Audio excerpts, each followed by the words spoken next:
And we are live. Alright, just making sure this works and everything. Yep, looks good.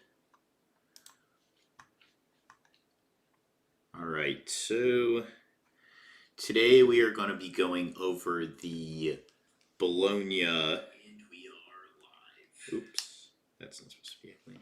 We're going to be going over the Bologna event decks, and then a little recap of the Atlanta 10K. So let's take a second here, get right into it. So first, of course, we have the, we'll get into that in a sec. So pretty much, for those of you that don't know, there's a Set 2 event in Bologna this weekend. They were using proxies, so before anybody asks, no, they don't have the cards yet. But they were using a proxied event. And they had, how many players did they have show up? Let's see here, actually. How many players was it exactly? They had 339 players. They only played 8 rounds, I think, which is kind of interesting. I'm not sure why they didn't do 9, which is the normal amount of rounds. 256 to 512 is 9 rounds. They cut a round short, I'm guessing just for time reasons, but they cut to top 16, so it kind of defeated the purpose of that. So I'm not really sure what the reasoning for that was, but they did opt to cut a round early, if I'm not mistaken. And we kind of see, they cut the top 16 here. You can kind of see a representation of what you would kind of expect out of this event. Mostly Draven. Yeah, Draven was all 4 of the top 4. And then of top 8, we do have a little bit more variety in top 8 here, but we're going to kind of just go through the lists one by one here. Yeah, so let's just, we'll just get right into it. So the first one we have here is the Draven. People are calling it Miracle Draven. Yeah, that is what they're calling it. That's referring to Magic. We saw a take like this earlier in the China event, where we were seeing versions that were playing Battering Ram, Ross of the Sunder. I think they also played Nocturne as well. There's no Nocturne here, and rightfully so. I don't think you need Nocturne in this deck. You already have a lot. I think this deck's pretty insane. We played a little of it prior to this event, and the winner actually, Gianluca Di Clemente, is actually a friend of mine. I've known him for close to a decade now. And I've been talking with him for a while. I didn't know this was the deck he was going to play, to be honest, but we had discussed that we thought Draven was the best. So this is a really unique take, and there's a couple of cards that are interesting in here. So, I mean, we're seeing a lot of this purple package. We've talked about this a lot, where you've got the Seal of Discords, the Rossas, the Scrap Heaps, the the Ezreal, kind of this the Called Shots, the whole draw your whole deck package, pretty much, as it were. And we're seeing a lot more of this now. Most of the purple decks play it. Something we have not seen any of is Bushwhack, which I actually think is pretty interesting. So I know some of the Sivir decks are playing this package, and they play Confront to send all the Rosses in at the end. But now you actually get to double up on Rosses effectively. So you have 2 sets of Rosses. You have Battering Ram and you have Rosses. So pretty much the objective of this deck is pretty simple. You're just like doing whatever in the early game, pitching your Scrap Heaps, drawing your cards, doing your Cold Shots, yada, yada, yada, and just doing what the Purple Engine does best and drawing a billion cards. But now you actually have a more clear-cut win condition than a lot of the other purple decks do, which is you actually have a lot of these. You have a lot of these guys to send in now. Before, with the regular purple package, it was just Rasa, right? So, like, you draw, you play 3 Rassas, but, like, 3 Rassas not even that hard to beat, to be honest. Like, one Acathian Rain kills 2 of those. A Watcher plus a Falling Star kills 2 of those. Like, it's not unreasonable to just beat all of those. Is the image a little off? Hold on, let me see if I can fix that for you. Is it better now? Let me see if I can fix that. I didn't realize how off it was.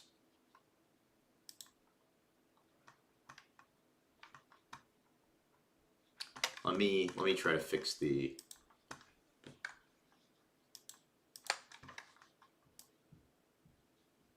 See if I can fix it a bit, make it a bit smaller here, and oop, there we go. Is that better? There we go. Yeah, I think I fixed it now. There you go. Sorry about that, guys. So it's nice to see now in red you actually have this extra guy, because it's actually not unreasonable to kill most of the Rostas and then your deck doesn't really function. You just have like what we call guys that can't win a fight against 3 might. That was kind of the Sivir problem, is that like a lot of their guys can't actually win a fight against units that are larger than 3 might. And you actually have to play all these you have to play all these spells. But now we see a Draven deck that it's taken a drastic turn from the other Draven decks we've seen, which is it relies more on winning the game with just this swarm of big dudes and doesn't actually play that many spells, which is kind of interesting because the way you target this deck is much different. How a lot of people were targeting the previous Draven was that they were using control decks like Control Viktor. They were using what they're calling, seen people call Spawn Camp Kaisa, where they just play infinite removal spells.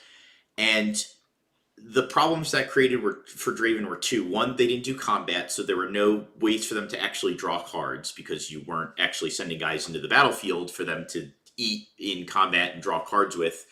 Two, the deck consisted of about half spells and half creatures, and the spells were all removal, so they would just sit dead in your hand, and you would get Singularity'd, and now you're out of creatures, you draw another one, okay, you play it, it dies, and you're kind of just sitting there, like, spinning your wheels doing nothing, whereas this one doesn't care. It doesn't have to do combat. It has a twofold draw engine. So now it can actually win fights and draw cards, but it can also the deck just draws a billion cards without having to actually do combat. So now you've created this system where the decks that are trying to take advantage of the fact that you need to do combat have stopped doing that. They no longer attempt to bypass combat by just playing all these removals, or they can't any longer attempt to do that. So I think that's really interesting. I think the Bushwhack is great for this. I think this card is terrible, by the way. I think this card is absolutely awful. But in this deck, it works. It is just, like, this is a terribly designed card. We talk about it a little bit in our set review. It doesn't make sense why this card is hidden. Like, oh, yeah, you could save one, you're trading 2 energy for a power, I guess. Like, I think this card is not great in general, but in this deck specifically, it's very, very good. I think this card is very much needed. And talking to Gianluca Deacle, that's his nickname. He said this was one of the best cards in the deck, and he thought it was perfect. And it makes sense in a deck where you're going to draw a bunch of cards like this. You only need one of it. You don't need a bunch of it. You just need to be able to go, I'm going to drop 4, 5, 6 dudes on the same turn and just send them all in at you. And he plays this like a whole deck, too. Unlike some of the Draven decks we've seen where they're a little bit more like aggressive. They're not so much like, they do hold, but they try to hold with their spells. He's using this as a hold body deck. So if you watch some of those matches, you'll see where he just crams all his bodies in a battlefield and says, come at me, pretty much. So I think this is a really, a lot more refined version of some of the Rasa Draven decks that we saw from the Chinese events last week. And I think this will only get better the more people that actually play with it. Then we've got the sideboard too, and you've got more spells in the side here. You've got the switcheroos, you've got the hard bargains. I think he had one. Do you have any? No, he didn't have any hard bargains in the main from the looks of it. I thought he had one in here, but do my eyes deceive me? Nope. So he's got the 2 hard bargains in the side, 2 switcheroos, the thermo beam, the thunder song. Yeah, and one combo I do really want to point out here is the Last Rites. This is very cute. The Last Rites Overzealous Fan. That's a really cute interaction there. I actually really like that that interaction here because of the ability to just, you hold, you get the Overzealous Fan back at the start of your turn, then they try to come at you again, you push the guy out to make it so that you're going to just keep holding, and you just endlessly reanimate this guy. It's pretty much giving you a free fight or flight every single turn for just 2 mana. So I think that's a really cool synergy that this deck has here. And And then, yeah, the side's pretty standard. One Falling Star, we see one of those in the main, just for more removal against kind of weenie decks. Hard Bargains for counter spells, makes sense. Switcheroo for more combat tricks. Thermo Beam against any of these, like, Protect the King style decks. And same thing with Barnier, just another, it's good against Aurelia. These cards are good against Aurelia and such. Any sort of instant speed decks like Viktor. Just overall, I think this is a solid deck. We'll start seeing more of this.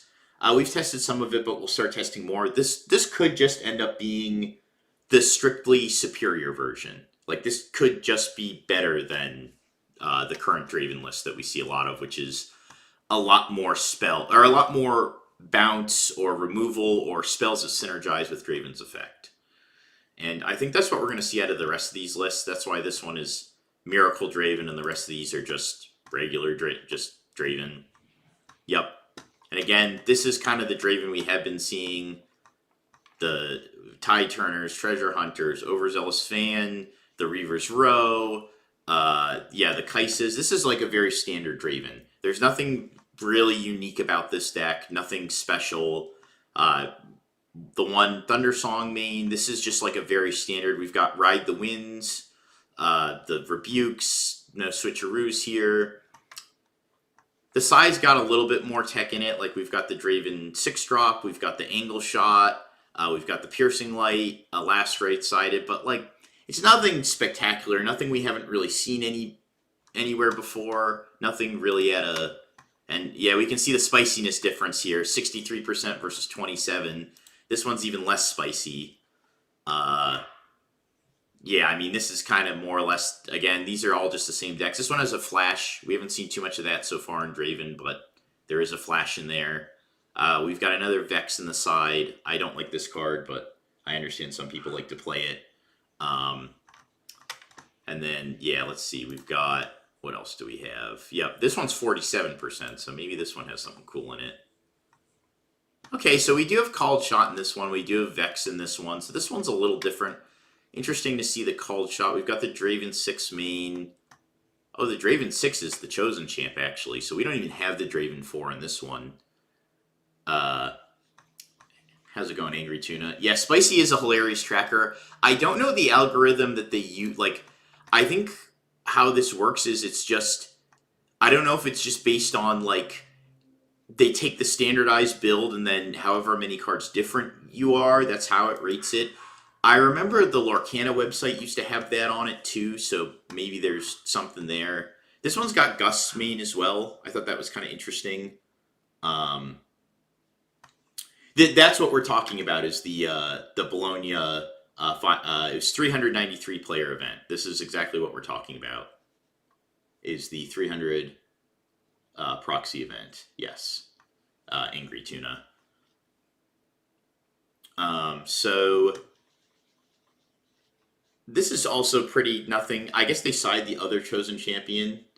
I'm not really sure what the reasoning for that is, where they switch in and switch out, why they thought this one was better, but that's still an interesting choice. The Falling Stars, I like the Falling Stars in the main. I'm kind of surprised so many people are opting to side these. The Called Shots I don't really get here when you're not playing Yezreal. I think this is a little bit of a weird choice. Cleaves over Blood Rush, which I think is also kind of interesting. We see most people playing the Blood Rush right now. Yeah, this is fine. It's hard to shit talk a Draven deck. I mean, it's really just a Draven deck. Like, it's nothing spectacular. So now we get to the top 8. This is where we get to see. So this was a top 16 cut too, to be clear. So I'll briefly go through all of the top 16. I won't go much lower than that, but I do want to talk about a lot of the 16s here. So this is not just this is not Swiss placement. This is final placement. So now it's interesting that not one of these non-Draven decks was able to break through to the top 4. So if anybody needs any more belief that these decks are, I know people have said, oh, the Chinese haven't been innovative. Well, guess what? The Italians were innovated. They innovated Draven more. So great job. Good job innovating. We've made the near tier 0 deck even more tier 0 now. Glad to see. So next up we've got Kaisa. Again, really nice to see new decks popping up all the time. Kaisa, as you know, is a deck that was seeing virtually no play in set 1, but now that we've arrived at set 2, she's probably the second leader to Draven in terms of representation. So glad to see all these new leaders, legends, getting a chance. And we've got a little bit more of a mech build here. We've seen this with the Forecaster. I think Forerunner's pretty standard, but the Production Surge, this is kind of what we call the mech build, where they have the Forecaster and then the Production Surge are the two cards we've seen in these builds. Sometimes I've seen 1 or 2 lists that play the 8-drop that gives all your mechs ganking and deflect. Can you link us to the rankings deck list page? Absolutely. I can definitely do that. So let me post that. I'm actually trying to figure out how I... Give me a sec here. I'll do that in just a sec for you guys. But it's on riftx.com. We'll have it, so I'll post that in a sec. Got to set up commands for this too, so you guys can just grab that yourselves. So let's look at the Kaisa. Yeah, so kind of just mechs and stuff. We got Piercing Light. I think this is a pretty common removal now. Piercing Light and Acathian Rain seems a lot, unless you're playing kind of just the removal base version. I think that's a little bit overkill, but it's probably fine. Like, I like Piercing Light. I think this is one of the single best cards versus the regular version of Draven. A lot of mistakes players will make is that they will, they'll turn 1, what they'll do is they'll play a 2-drop, turn 2 they'll make Draven, and the mistake they'll make is they'll actually attack with the 2-drop on their turn 3 when they go first. And then what happens is this Piercing Light here gets to clean up. It gets to go, I will shoot your guy, and because it can double target, the guy doesn't have to actually be alive for it to get targeted twice. So what'll happen is the Piercing Light will be able to play both modes here. It'll only cost you 1 power because you're in Kaisa. It'll cost you the 4 mana, but you'll get to kill their turn 1 play, and you'll get to kill their Draven, provided they don't have some sort of axe or longsword to put on it to save it. Or if they decide to play 2 more 2-drop units, you can just go, I'll kill the guy in the base, and then I'll kill the 2 guys in the back. And that can be a real blowout for the standard... that can be a little bit of a blowout for the standard Draven. One of the cards that if you know the ruling is God Tier, and if you don't, you will use it wrong most of the time. Yeah, so something to point out with Piercing Light is that... So this is really important. So 1, to use its effect, you need a unit at a battlefield. This is where the game gets a little complicated, and I think repeats are a little convoluted. But just so anybody who's curious how this card works is, you need a guy at a battlefield to use this. You can target your own guy, which is, you can target your own guy if you want, but you will have to do the damage. You do not need the second guy for the second part of this effect. So it says deal 2 damage to a unit at a battlefield, then deal 2 damage to up to 1 other unit. You do not need that second target. That is completely optional. However, it has to be a different target than the first guy you're targeting. You also choose targets, both targets, even for the repeat immediately. So what this means is that upon casting, I have to choose my repeat targets and my initial targets.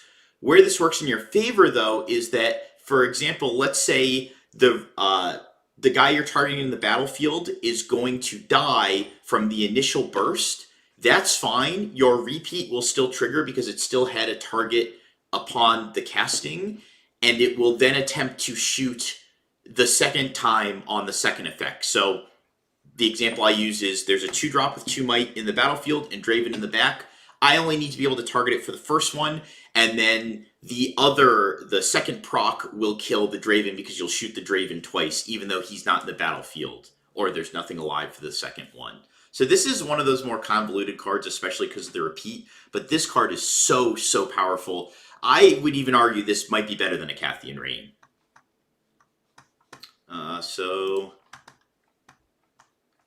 And then Production Surge, again, this is just one we see in the Mech Kaisa, costs 2 less, you don't have to pay the power, so it's just, for 2 mana, you make a 3/3 and draw a card. That's great. That's way above rate. My concern with cards like this is, like, you don't curve out this Forecaster, and then this card kind of just rots in your hand until after you play the Forerunner. You don't have a ton of mechs in this deck, which is, like, we played with this card. I don't think it's that great, to be honest. It's, like, fine. It's fine. When you pull it off, it's obviously fine. But it's not doing anything incredible. Like, you're getting a 3/3 for 2 and drawing a card. Like, that's really great when you do that on turn 1, but when you do it on, like, turn 4, it's like a slightly better Noxus Hopeful, maybe. Like, it's fine. I don't love it. I don't hate it. I hate to say dies to Falling Star, but dies to Falling Star. So, and then sideboard, nothing really special here. It's interesting that we've got Blood Rush in the side, but Cleaves in the main. I guess maybe this is just extra. Seems a little overkill to me, but whatever. One Singularity, again, this is a card that I think the stocks of this card are at an all-time high. Like, at the absolute highest they've ever been. So I think Kaisa decks, especially if Draven, if the Miracles version doesn't pick up, I think that this version, the versions that are playing more Singularities should be kind of in favor. This might be worse into the Miracles version. Again, I haven't tested extensively with the Miracles version. We've tested some of it. So I don't want to give my opinion until I test a little bit more. Next up, let's see. We've got Viktor. Oh, I wonder what kind of Viktor this is going to be. And then, yep, we've got, again, we're back to this Jace nonsense. Honest Broker, Jace. I don't believe in Jace in this deck. Like, again, we talked about this the last stream. I don't understand what people's obsession with trying to play Jace and summon this Vanguard Armory when you only have, like, a couple cards that create, like, okay, you've got Honest Broker, but this has to die, so it has a requirement. So, like, curving out with Jace is going to be awkward, because if they opt not to kill this Honest Broker, if they know what you're doing, it's kind of a pain in the ass. Like, they just don't attack the Honest Broker. And then if you don't draw, like, Wages of Pain or Blood Money actually has to kill the guy to do it. So if they don't let you kill the guy with Blood Money, if they're playing the way they should be, they're actually not attacking you on turn 1. Armory is great. Don't get me wrong. Armory is awesome. Great card. But you're right. I don't like Jace in this deck. It doesn't make sense to me. I don't understand it. It only accelerates Armory by 1 turn 2 if you're going second. So, like, why? You don't need the Armory that much faster, in my opinion. Jace himself is an incredible card. I just don't think it makes sense in a deck like this, where your options to actually get a gear this early are very limited. Again, Honest Broker has to die. Blood Money actually has to kill a guy. All of this can be avoided if your opponent's playing the way they are supposed to be playing against you, which is just they don't attack. And this is one of the flaws with the Viktor deck, is that if your opponent is smart, they just make you burn, like, your first, like, 7 mana. Like, even going, like, when you go first, okay, you make a token, right? They're on 3, they play their guy. You make another token, you're on 4, and they just go, I'm just not going to attack. Now you burn 3. Okay, great. Like, they made a guy, your token goes in, fine, you score. Sure, you get both tokens and you score. Now they make another guy, and they're just like, again, I'm going to make you burn 5, I'm not going to attack. I have 2 guys, maybe 3 guys now. Fine, your tokens score again. Now, though, the following turn, they actually start attacking you. And this issue isn't as prevalent when you go first with Viktor, but when you go second, you will really feel this issue. Like, them just making you burn your mana, because you don't actually have a way, because you didn't go first, you actually can't put the pressure on them as fast.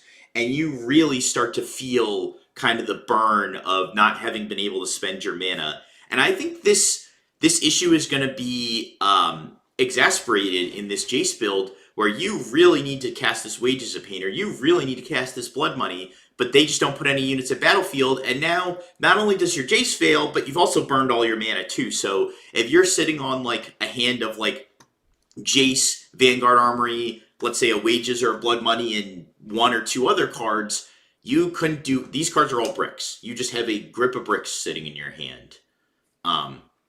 And this is an issue I have with Viktor as a whole. I won't get too much into all my issues with Viktor, but I think the other problem is just The second problem I have with Viktor is what happens when your opponent doesn't play the smart way and they just go, I'm going to attack with my turn 1 unit, and you don't have blood money or wages of pain in hand. That's my second fold issue with Viktor. And while I like this deck, and I think there are a lot of ways it can improve, I think combo is like one of the single strongest things you can do, combo being Imperial Decree plus Bellows Breath.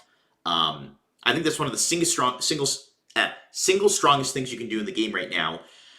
I worry about this deck when it doesn't draw that, because it really does struggle. It also really struggles into the Furious Forerunner.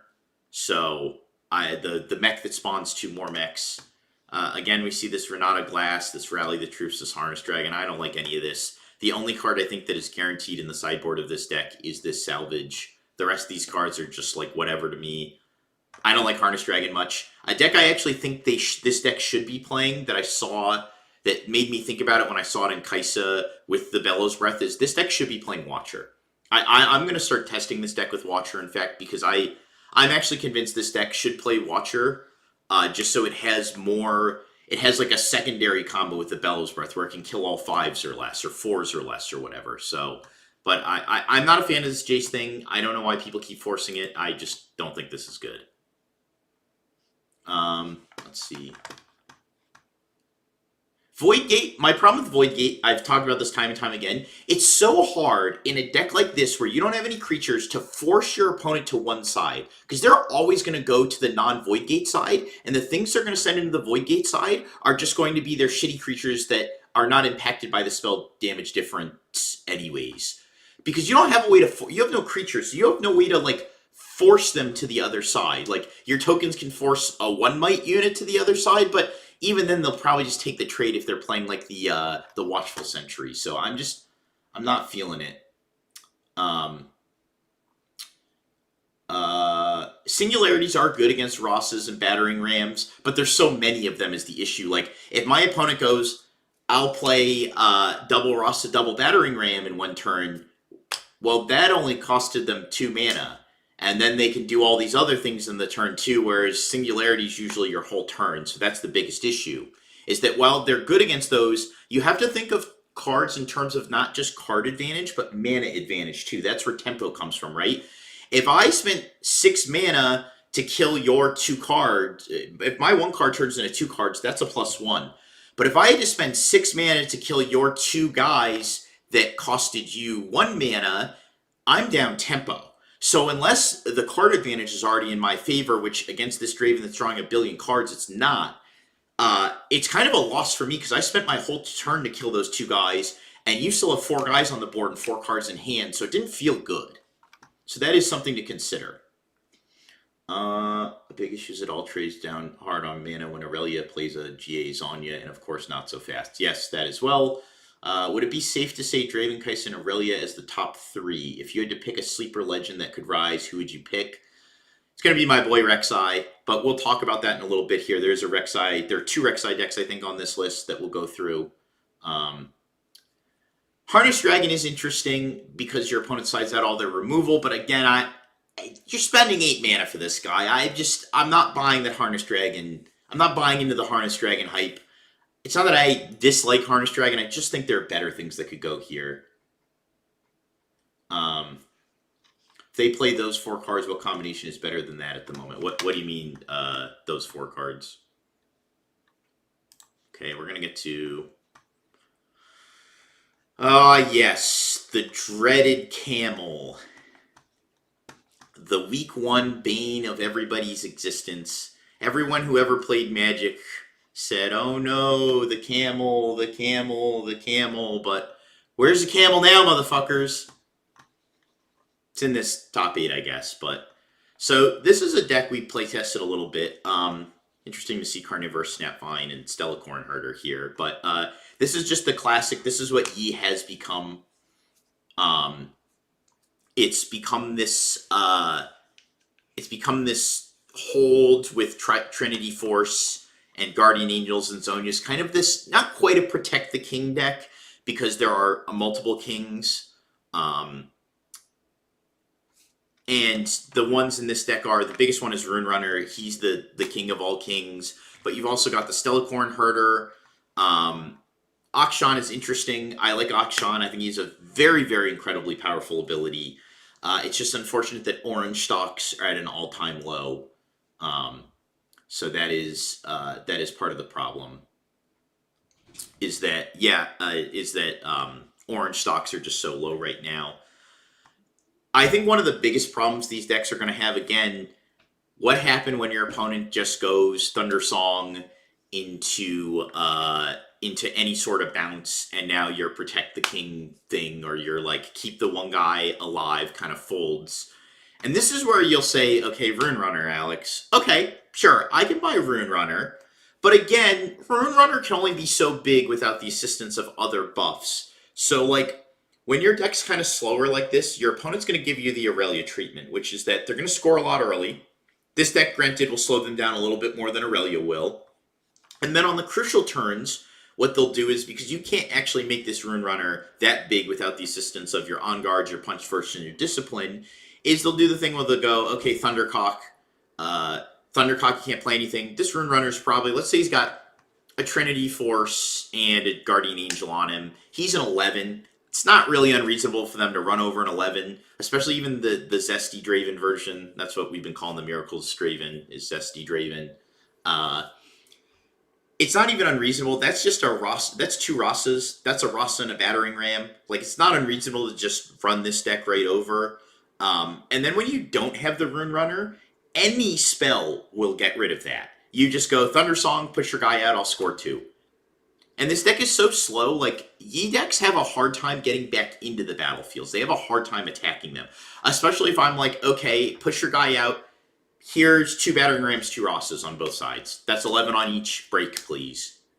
What are they going to do? Like, nothing. Punch First is like the only card that lets you break into these battlefields, and even then, you have to have that. Like, you can't charm if they're on both battlefields. You can charm and push one out, but that's still not really good enough. That being said, we did test this a lot. These decks were very good when they saw Zhonya's or Guardian Angel into Trinity Force, into Rune Runner. They could put up a fight against Draven. They still were struggling against the Thunder Song, but I just think outside of that specific curve, this deck isn't that great. I think it falls apart really easily. And I'm not the biggest fan right now. I think this deck did get a lot of upgrades. The Camel is still fine in this deck. The Trinity Force helps speed up the clock. The Thwonk, the Punch First. Like, this deck got a lot. Like, the mid-range G decks have fundamentally changed. They've got a lot of these cards. I'm not sure I'd buy into this Carnivorous Snapvine. Maybe that's fine as removal. I didn't test with that card, so I, like, try not to give too strong of an opinion on things that I have not personally tested myself. Or my team is not personally tested. The Stellacorn Herder is interesting. I don't know, I buy into that one because, like, you don't have... This one is confusing to me because in Aurelia you have all these movement-based cards, but how many movement... There's no movement cards in here, so what are you going to do? Move it in, then move it back, and now you're not blocking the battlefield? That's what Yi wants to do, so... I don't buy this Stellacorn Herder even a little bit. I think this is nonsense. I think this is a mistake. I think someone just saw, ooh, draw a card, and just put it in their deck, so... That's a no for me, dog. The rest of this is fine. Again, Carnivorous Snapvine I'm not so sure about, but like the rest of this looks like the standard Yi hold deck that we had been testing. I actually like this Navori Scout. I think Colin's analysis of this could just replace Kiana was pretty spot on and has been see this some number of this in the main. But again, like I don't think it's the end of the world. Something to note is that on the play, you have your 9-2 plays. Just 6 of them are not units, so that is something else to consider, is that this deck is a little slow to start, kind of like those Aurelia decks, and you can be taken advantage of by the faster decks, especially when you are playing the,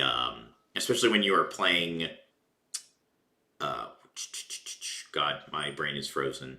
Especially when you're playing against decks with the Thunder Song, because they score so early, and then they use the Thunder Song to just finish the job, when you need to be able to cast all your spells to keep yourself alive, so.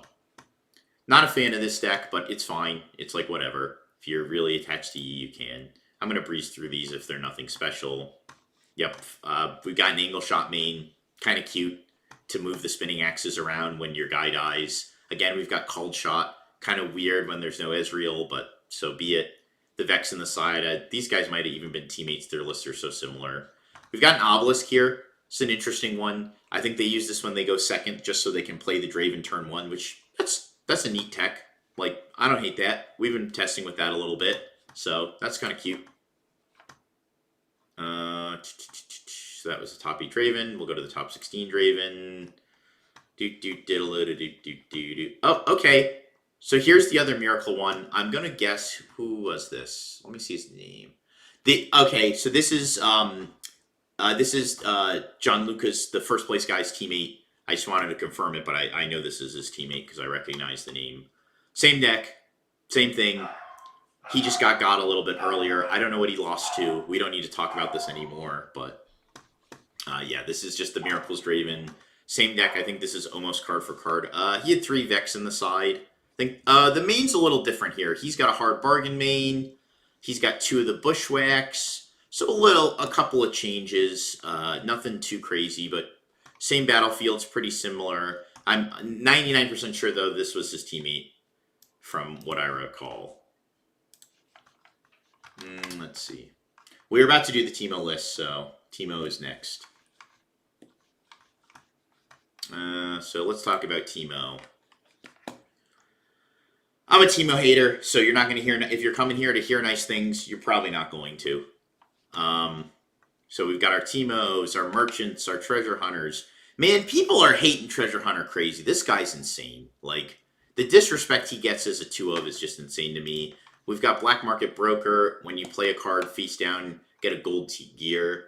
Yeah, that could be good. I haven't tested with this. I don't think this guy's that great. We got the Emperor Monk. We've got 1 Rex. That's interesting. 2,000 Tailed Watcher. Boo. Watcher, 3 of. 1 Edge of Night, the Bellows Breath. Especially when you're playing the Bellows Breath combo. I mean, come on. This combo is so good. We've got the Mundos again, pretty standard in Teemo. We've got a 1 of Rocket Barrage. I mean, this is fine. It just looks like a very, like... It doesn't do anything... Oh, okay, wait. We've got 2 Time Warps. I didn't see that. It still doesn't do anything sexy. Like, this is fine. Like, you stack some gold with your, like, Black Market Brokers to get stuff. This is... The one thing I love about Teemo, this is the only thing that I'll give to all those Teemo enjoyers out there, is that Teemo is the only deck that doesn't technically have to play a bunch of turn 1s because its chosen champ is a turn 1 play. And that's the one place where I really fuck with Teemo, is that it doesn't have to buy into the I need a turn 1 play game that so many other decks do, because it has one just by default. It's not a good one, but it is, if you're just trying to get on base and score points, it has that going for it. Now, would I play 5 turn 1 plays knowing that? No, I'd probably play at least the 3rd Treasure Hunter. I think this is a little overkill. Even going second, you only get 2 more plays, so 7 plays total, regardless of 1st or 2nd. You do have the stacked decks. There's not a ton of hiddens in this deck. I will note that. So we've got 1, 2, 3, 4, 5. It kind of, honestly, and the Teemo itself, 6, it kind of makes me wonder, like, how often does this Bandle tree come up? Am I missing a hidden here? Why is Bandle... Oh, Fight or Flight. Yeah, Fight or Flight. Okay, so 8 hiddens. How often, with 8 hiddens in your deck, do you actually set, like, double... Do you actually set the double on a battlefield? This is where I'm a little confused. I think this Bandle tree is a bit of a troll. I think they just... Like, they did the thing where they're like, oh, this is in flavor with the deck, and they put the card, like, they did what we call the EDH thing, where you're like, oh, this fits the theme of my deck, so I'm going to put it in there. Like, no, I don't buy this. I think this is, like, kind of nonsensical. Not a big fan of the, just not a big fan of the Bandle tree here. I don't know how often you'll ever double set. This would, like, assume you're only controlling 1 battlefield, and you need to, like, double stuff. I think Consult the Past should be a 3 of 2. I think this card's broken. Sure, with Ember Monk, but, like, I don't know. This seems kind of... Yeah, that's how I felt. I played some amount of Teemo. We actually played Teemo for a while, and I can tell you on one hand the number of times, and, like, probably the dozens and dozens of games we played with the Teemo Mundo deck, where you ever had to set two things at one battlefield. Like that just, I think that's a bit of a flavor fail. I'm interested to see where the Time Warp comes up. There's just like a lot of like one Edge of Night, one Rocket Barrage, but only 2 Consult the Past, and I think this is one of the best cards. Like, okay, you're gonna ride around. Like, I also struggle to see how a deck like this ever beats a deck like Viktor Control. Like, am I missing something here? Like, how are you going to beat a deck that, like, you don't even have that many creatures and they're all, like, kind of shitty Jeff ones? Like, Mundo's, like, you have 1 Accelerate unit, right? Like, I don't know. This, like, I know Viktor Control's not the focus of the format, it's Draven, but even then, I struggle to see how a deck like this beats Draven. Like, what? I just don't, I don't understand it. This guy made top 16, so he clearly knows better than I do. I guess there's some amount of removal. I'm, again, shocked to see no Singularities main. You're in a Draven format. You should be targeting Draven. Singularities one of the best cards against the regular Dravens. I don't understand it. But I guess more power to them. They're clearly better than I am because they made top cut. And, well, I guess I wasn't in Bologna, so I can't say I did not. But, and then side, like, okay, they have the extra consult, but I feel like that should just be main. What is this one down well for? I don't know. Is this, I couldn't tell you. Yeah, 33% conversion rate. Maybe Teemo is the GOAT. Like, I doubt it, but maybe. The one thing I do fuck with is this Thousand Tailed Watcher's Bellows Breath combo. This is why I was saying I think Thousand Tailed Watcher should be in Viktor. I'm going to start trying that myself, actually.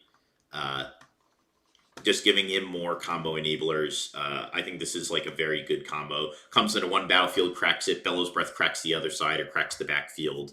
Just big fan of that. But the rest of this is just like, I don't know, 1 Rocket Barrage, 1 Downwell, 1 Fading Memories, like 1 Guerrilla Warfare. Why? This just, I don't know. I'm a hater, but not a believer. Yes, and now finally we get to my favorite, Rexi. Let's see. Okay, so we've got Rexi. So I'm not going to tear this apart, but I am going to tell you where I think the problem is. So first one, let's talk about Rockfall Path. What the fuck?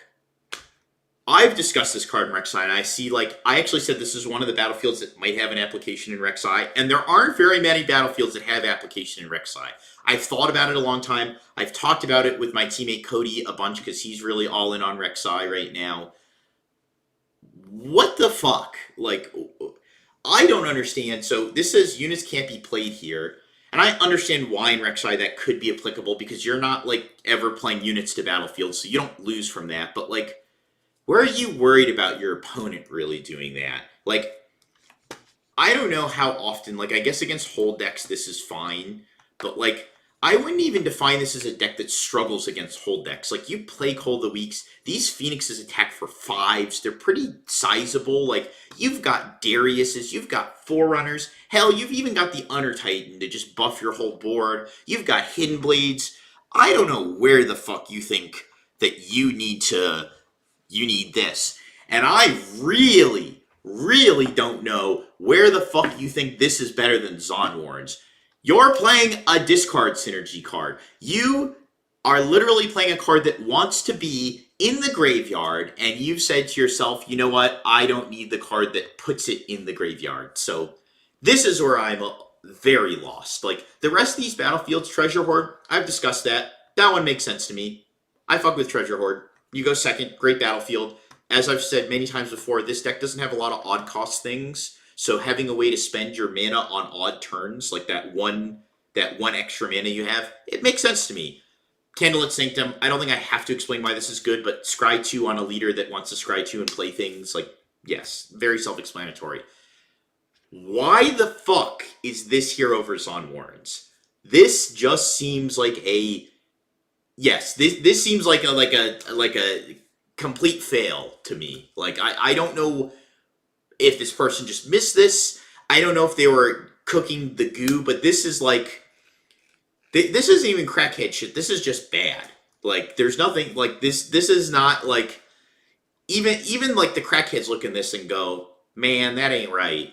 This is just... This is a fail for me. Maybe Rockfall Path has a place, but not certainly in places on Warrens. I always do Zon game 1, yes. I think that's your best battlefield in this. I think being able to pitch the Immortal Phoenix is the best thing you can do.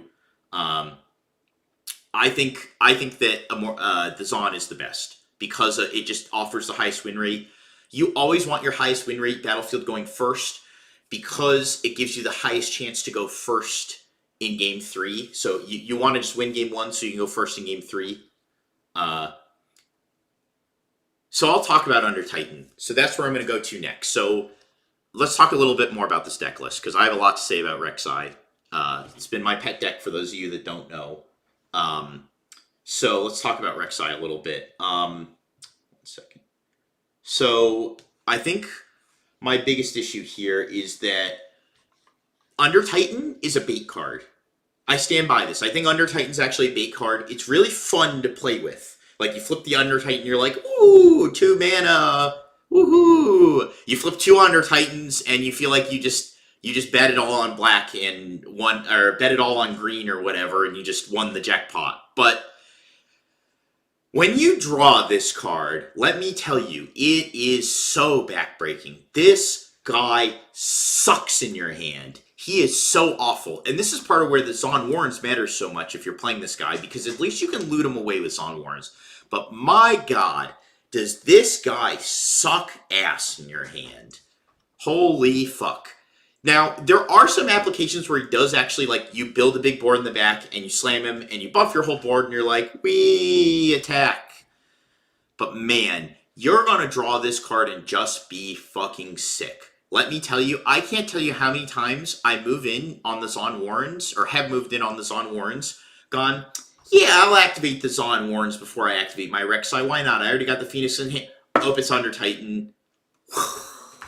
So this guy sucks. When you're trying to just make your deck as consistent as possible, when you want to just draw all gas, yes, you're going to feel that dopamine rush when you hit the 2 mana and you like have something to spend. But a lot of the time, too, you hit the 2 mana and the way your hand's set up is you're just like, oh, I actually can't even spend this. Like, I don't have a reasonable way to spend this. Like, I already had all my turn mapped out. I'm not spending this. Like, so I do not believe in the Under Titan anymore. I think some builds can play him. I'm not a fan, especially in these all removal builds. I'm not a believer in the Under Titan. I think he's kind of a bait. I think if I were to play him, I would play exactly 1, and that is actually because the buff effect, the board buff effect, is somewhat relevant. And then if I like high roll, like, woo, dopamine rush, yay, I hit the high roll, like, but I think 3 is just too much. Now, I'm not going to be overly critical, because I understand why people play this. Well, I am going to be overly critical, but I'm not going to call this guy stupid for this. I think it's a bait. I think it's a pitfall, a trap, a sarlacc pit, if you will, quite literally, that people fall into. And I think that most Rexi decks right now could actually do without this. I don't think this is a card that needs to be played right now. So maybe as a one of, just because of the buff effect, it's something I've considered, but I don't think it's the way for this deck. Now, Void Hatchling, this is another bait. My teammates hated this from day one.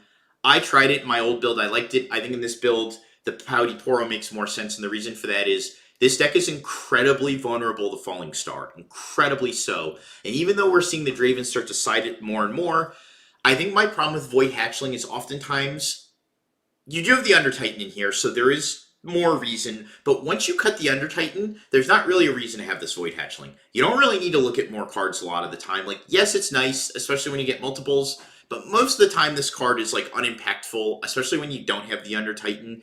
And then half the time, like with the times the Under Titan's on top, it's not doing anything anyways because you would have hit it. Or if the Under Titan's like in the top 2, you weren't hitting it anyways.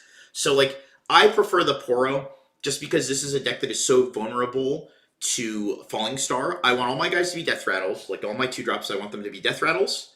And I want them to be, resilient to Falling Star. So, yes, we are pro Pouty Poro for sure, Ron Paladin. I think this should be Pouty Poro. I'm not going to tell anybody they're an idiot for playing Void Hatchling. I think once you test it more, especially once you cut the outer Titans, you'll see very quickly this is not necessary. Soaring Scout, that's a card I've just started trying. I've liked it a little bit more. I've only played a little bit with it now, but I think Soaring Scout's correct. The Honest Broker's correct. So this Darius, I used to have this Darius in my deck too, but when I saw those lists at Top China last week, I saw a Rexi deck. And in those Rexi decks, the one thing that I think this guy cooked, he did that nobody else was playing, is he played one Sundisk. And I said, wait a second, that's juice. Why didn't I think of that?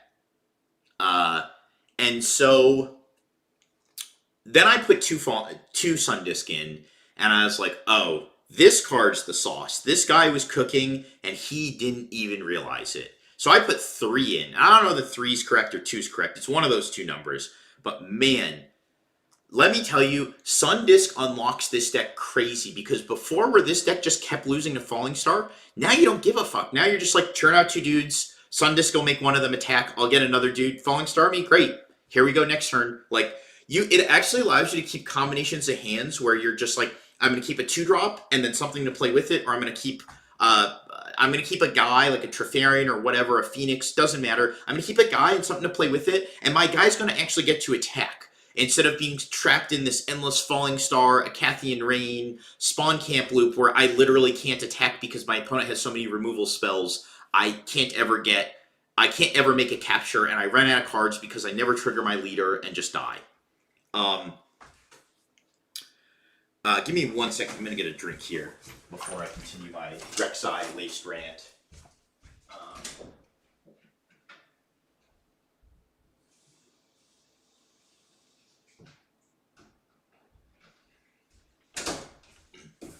So pretty much, I think that Darius is outdated. It is no longer necessary. I think you just play the Sundisk in its place. The Sundisk is cheaper. It's more efficient. It turns all your guys into kind of Dariuses. And I love that about the Sundisk. And I don't think you need Darius anymore. I think I would just play the Sundisk. I think the Sundisk did so much for this deck that it didn't have before. Your Immortal Phoenixes, the only awkward part about the Sundisk I'll say is this. When you play a spell that brings back the Immortal Phoenix, because it's not reaction speed, there is no window to give the Immortal Phoenix to make it enter ready, because you go cast the spell, then the Immortal Phoenix immediately hits the stack. So you don't ever get this window to give them, you have to play something before, then play your removal. Or you have to play something before, tap it, then play your removal and bring the Phoenix back if you want to do it like that. Or like, sometimes you have to play a guy off Rexi and it's like awkward because you didn't play anything before, so you can't make it enter ready. However, I still think the Sundisk unlocks so much of this deck. And in my Sundisk Envision Rexi that I have, you do not need, there's no need for Darius. And then Ferris Forerunner, this is fine. Like, this could be Thundersong. I haven't decided which one I like better yet. The rest of this deck is pretty standard. 3 Piercing Legate is correct. 3 Falling Star is correct. 3 Cold a Week is correct. 3 Void Rush. 2 Hidden Blade. I actually am at 1 Hidden Blade. I don't think it's very good in this deck, but I can see where against certain decks it is important. The battlefield going second that I want is going in this deck is going to be the Treasure Hoard, because I'm on an odd amount of mana. Again, if you look at this deck, if you remove Darius, how many odd cost cards do you have in this deck? And the answer is not very many. The Immortal Phoenix cost 1 to summon from the grave, but it also cost a power. I'm not a fan of... Personally, I'm not a fan of Unlicensed Armory in this deck. Someone was mentioning that. And the reason for that is this deck is so power hungry, which is why I like cards like the Soaring Scout. But Unlicensed Armory just... It costs power, like, it costs, you have to activate it, it costs power, it's not a reaction, so you have to do it preemptively. Not a fan, I haven't tried it, but just reading it, it just doesn't read well to me. I think you're trying to spend, you're already so power hungry because of all your spells costing multiple power, even some of your units, the Phoenix costs power. I'm not trying to do the Unlicensed Armory thing, I think that's a little too cute. Maybe I'm wrong, but I'm not feeling it. You also run the risk when you stack all these gears in your deck. You're already playing Seals, and I'm talking about playing the Sundisks. Now I want to play another gear. Thermal Beam starts looking pretty juicy against you once you load up with all of these gears. So you need to be careful. You cannot commit so much to the gears plan. Um, Phoenix on your own. Phoenix on your own hidden plays good draw engine. And for those of you that don't know, if you hidden blade or Cold the Week your own Phoenix, Phoenix only specifies that you need to kill a unit. It doesn't care if it's your opponent's. So you can in fact kill your own Phoenix with a Coal or a hidden blade and summon it again. But this deck draws so many cards on its own. You don't really need to be hidden blading yourself, especially because it costs power. And that's the biggest issue you're going to run into with this deck. Is the power. I'm going to write a guide on this deck, so that'll kind of cover a lot of it. I don't want to waste too much time on Rexi, which I already have, even though I love this deck, but it's I think it's a very good deck. I think the way the builds are going to evolve is you're going to see less of this guy. Do you like the sideboard? I do like the sideboard. The sideboard's fine. I don't know why you need this extra Rexi, but Drag Under, Thunder Song, Salvage, one Blood Rush is like, sure, whatever. Who cares? But it's got Salvage, it's got Thunder Song. Those are the important things. These other 3 cards are just like filler, whatever. He's got the 5 important, what I consider to be the like 5 important cards. So we'll go past Rexi. We'll go to, oh my God, it's another Draven. Who could have seen that coming? Wow. Did you guys know this was a good deck? And standard Draven, Vex's main, A lot of people like this called shot in the non-miracles version. Just, I guess, to keep cards up sometimes when your opponent's playing like we were talking about, they're playing Viktor and they're not letting you draw cards, or they're playing some creatureless deck and not letting you draw cards. I guess it's nice to have a alternate draw engine. No Kaisa's main is an interesting choice. So they're playing the Vexes over the Kaisas. Not sure I buy into that. We've got some Gusts, some Ride the Winds, blah, blah, blah. Very unique. Oh, and here we've got another... I don't know if this guy was probably on their team too. Same deck.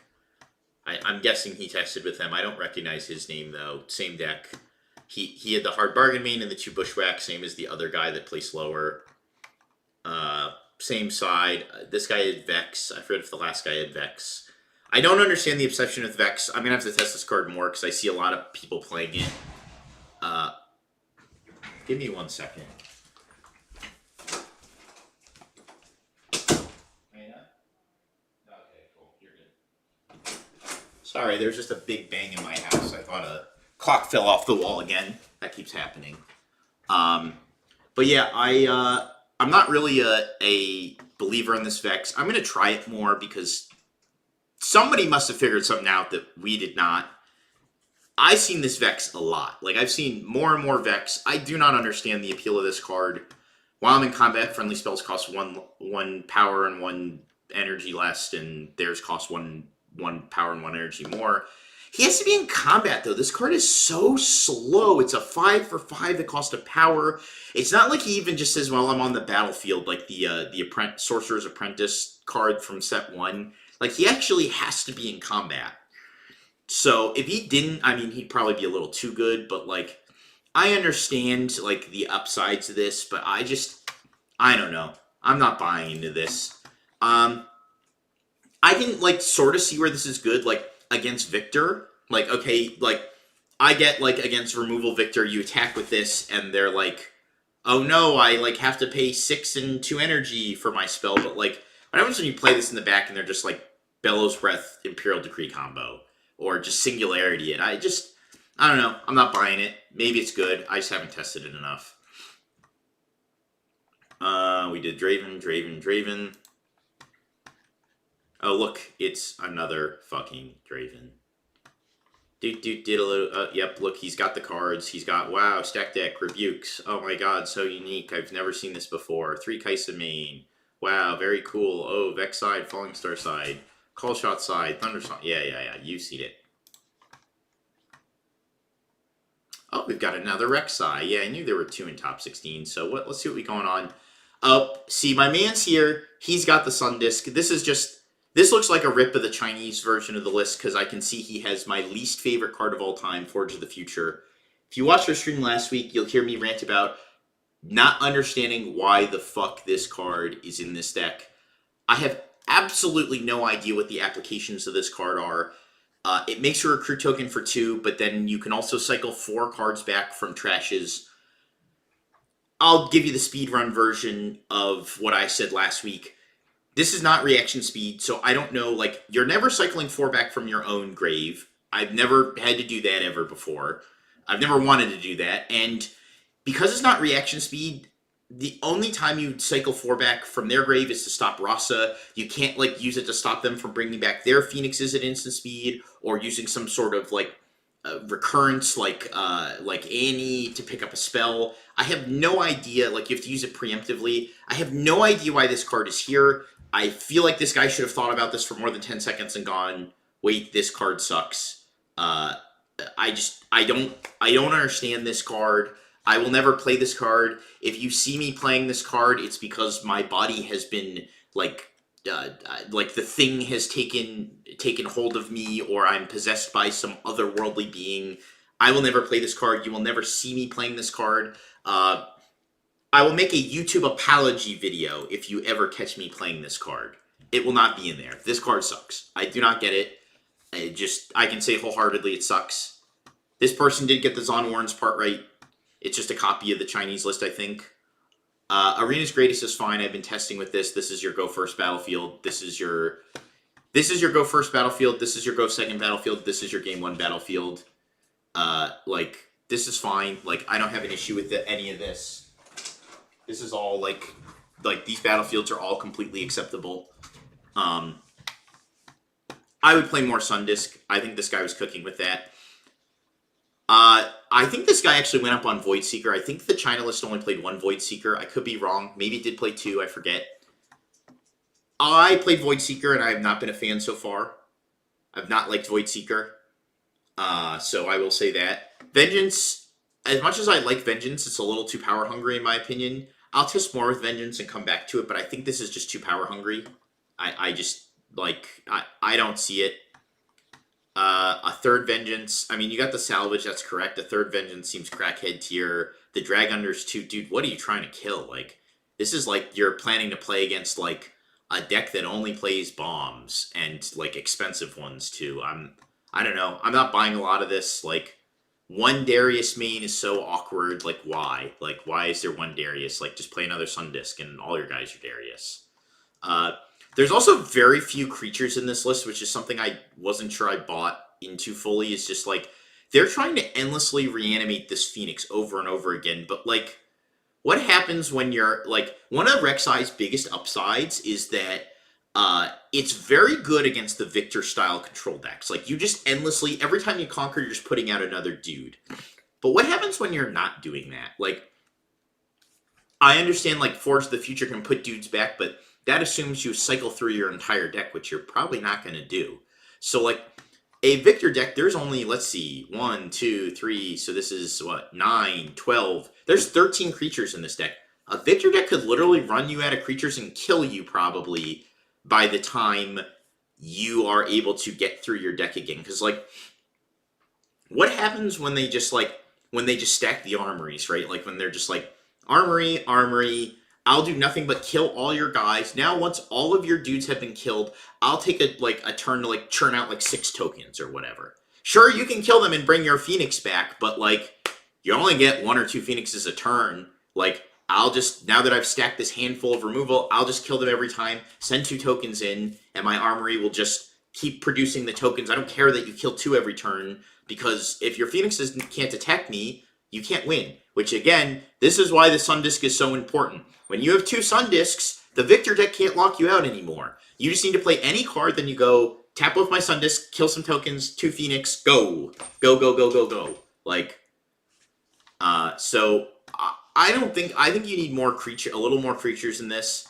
I understand how this, against the current Viktor deck that people were playing, might be a little bit better, because you have all this removal, so the Draven deck, sorry, not the Viktor deck, the Draven deck. Against the current Draven deck is a little better because they have to play units to win, and you don't have to do anything but sit back and just kill their units and just play a little bit of guys. Like, just send the Phoenixes in, attack a little bit. Like, you don't have to go hard. That still doesn't explain why the fuck this card is in here, but sure. Maybe to play aggro and make Rosses appear later in the game. So if that's the case, then you're sideboarding this. Like, you'll never, like, maybe one day this appears in my sideboard. It's totally possible. Rasa's the beta. Okay, this is in my sideboard to stop Rasa. Why is it in the main? Do you think every deck is going to play Rasa? Is every deck in your 9-round tournament a Rasa deck? No. I don't see this. Not buying into it. Best webpage to track set 2 cards real prices. TCG player? I don't know for set 2 cards. Probably TCG player. How much of it is Draven being broken? How much is Draven is the obvious deck and there hasn't been much time to test? I think it's 70% Draven broken, 80% Draven broken, 20% there's probably some innovations to be had. I find it annoying when the innovations being had, though, are the Draven deck. It's like, oh, look, I innovated. I have a Miracles deck. Surprise, it's Draven again. Okay, well, so I feel some sort of way about that. I also don't get the one of Longsword. Someone mentioned that. I don't really think, like, this deck's already power hungry enough. I'm not a big Longsword lover in this deck. I could see a world where I do play Longsword. Right now, I'm just not a big fan of Longsword. Again, more removal on the side. I don't get it. All right, and Rexi rant. I'll talk about Rexi too long if I stay on this. And one last Draven. Yep. Oh, yes. The Thunder Songs, the Forerunners. Oh, boy. Look at how we've got Cleave instead of the Blood Rush. Like, exciting. Citing Pouty Poros is definitely an interesting choice. Citing a 2-drop just... Yeah, that's not something I would ever do. I think that's a waste.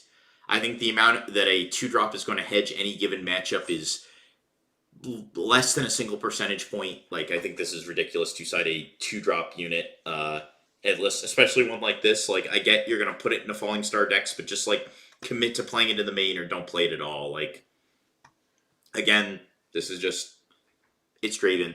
There's nothing else to say about it. I can't talk much more about this. A lot of one-ups in this sideboard. 1-1-1-1-1. They really like the angle shot. I'm not sure I don't hate the angle shot. I'm just not totally bought in yet. If you wanted to play another Rexi deck, with what unit would you replace Under Titan? Would you keep at least one? I'm thinking about keeping one Under Titan. I'm not sold on it. I kind of like the board buff effect. And then, like, yeah, you can RNG it once in a while. But, like, if I were to personally replace a unit with Under Titan, it's not like a specific unit per se. It's just, like, different cards. So, like, I have our deck list in the Metafy. Like, I've got my current up-to-date deck. And it's not so far off of that China one. It's probably, like, 5 to 10 cards different. If I had probably 10 cards different or so. Just, like, numbers moved around, things that are changed slightly. But I play a lot more units in mine. That's what I'll say about it. And if you want to check that out, you can sub to our Metafy. We have all the deck lists updated constantly. We don't hide anything. Nothing's a secret in there. So you can see, if I have a secret tech, you have a secret tech. Like, you'll know about it. I'll do a deck profile for the YouTube at some point, and I'm writing a guide as well. Hopefully that should be out in the next 2 or 3 weeks. It'll certainly be here before release, but I'm very bought in on Rexi. I'm just dubious of its Draven matchup. But that's how I feel with everything. So, and then, I mean, we've got top 32. We don't have many of these decks. I'll just look at this one. This is the Ezreal deck that everybody says beats Draven, right? It beats Draven. It's doing the thing. No, it's not. Look, I'll take the fucking $1 million Pepsi challenge or whatever the fuck you want to call it.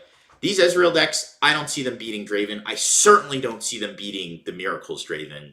And I could be wrong about this, but I'm not buying into the Ezreal hype. Everybody talks about it. This one's a little bit more controlly than we've seen of some of the past ones, but I'm not buying into the Ezreal hype one bit.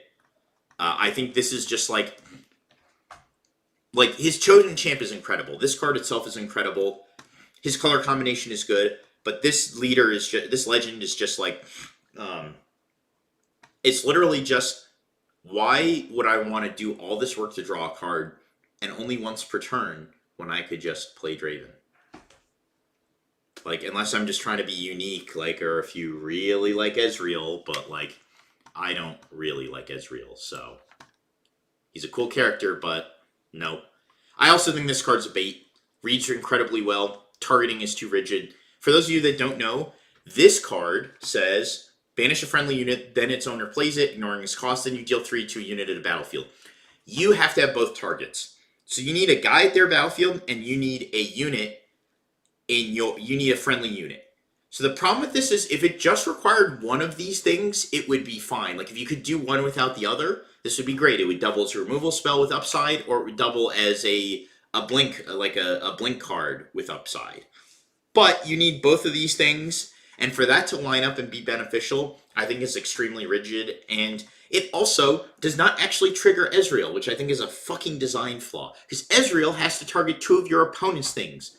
You would think they would have designed this to automatically trigger him. That would be good card design, would it not? Your signature spell triggers your leader, which is not even that egregious to begin with, but instead, it doesn't fucking do that. In fact, half the time it doesn't fucking work because there's not 2 fucking targets, so. Woo! Good design. So, yeah, I mean, this is an Ezreal deck. We've got Frigid Touch, we've got Factory, blah, blah, blah, Whirlwind. Whoa. Isn't this a multi... Starting with the next player, each player may return a unit to its owner. Wait. Starting with the next player. We did this in our purple set review, and I'm trying to remember why it doesn't work the way we think it. Starting with the next player, each player may return a unit to its owner's hand. Okay, because you can bounce... Because I guess if you're not playing anything, you bounce their guy, but they don't bounce yours? Yeah, okay, so it's for the camel.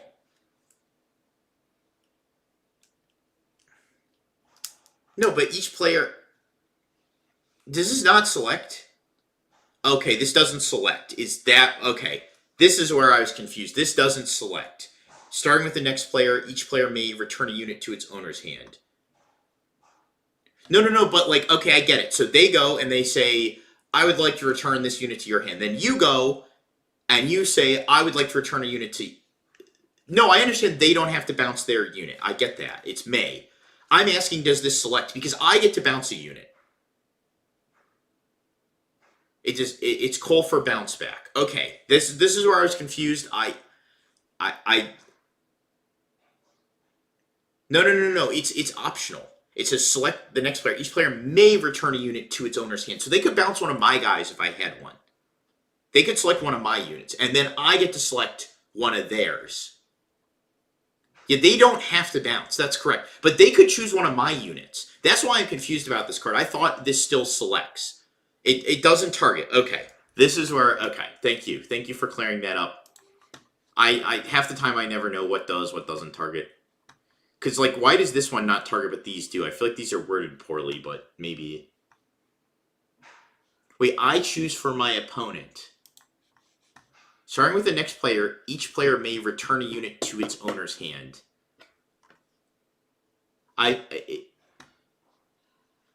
Okay, yeah, I'm not going to wrap my brain around this one too much because I think this card is terrible, so I'm going to not...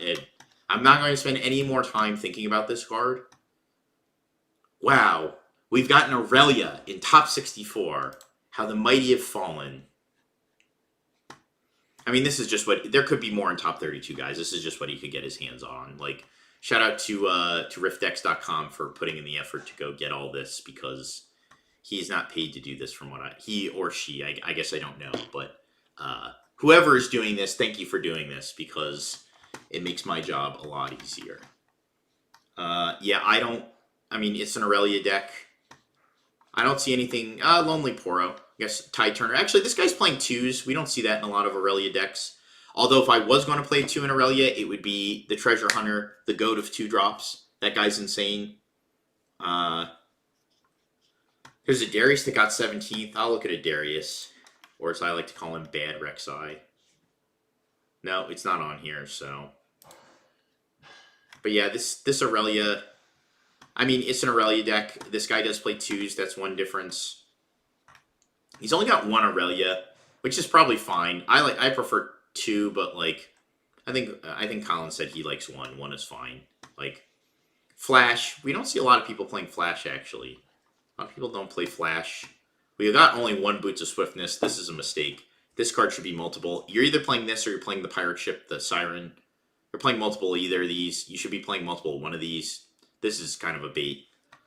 I think a little low on the number of only playing GA and not Zonia's is a little sus to me. I think you should have at least a minimum of 4 of each of these Reborn type effects. Whoa, 3 Sig spells in main and 1 in sideboard. This guy was cooking. I take back everything I said. This guy's deck was gas.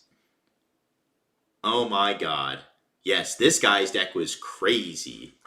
Holy shit. Imagine my opponent's face when I hit them with the 4th Defiant Dance and they can't call the judge on me. That's insane. Yeah, this guy was cooking. I take back everything I said. It seems like it's weird too that the sideboard is just topping off all of the, like, you look at it and it's just the 3rd Fight or Flight, the 2nd Hard Bargain, the 3rd Not So Fast, the 2nd Rebuke, just like topping off all his spells. Like, kind of weird, but okay. Oh, it's a Defy. Okay. This guy didn't max Defy? That's crazy. Yeah, I don't know. This Aurelia deck seems kind of scuffed. I think the 2-drops are just taking too much space from better units. Or better spells, rather. Okay. It's a mistake from import. That's good to know. I was going to say, this guy was definitely cooking with his 4th Defiant Dance. That's a great one. I can't believe I didn't think of that. I'm not going to read any of these top 128 decks. This is pretty much it. I'm going to do a quick tournament recap of the Atlanta event. So let's see what we got here.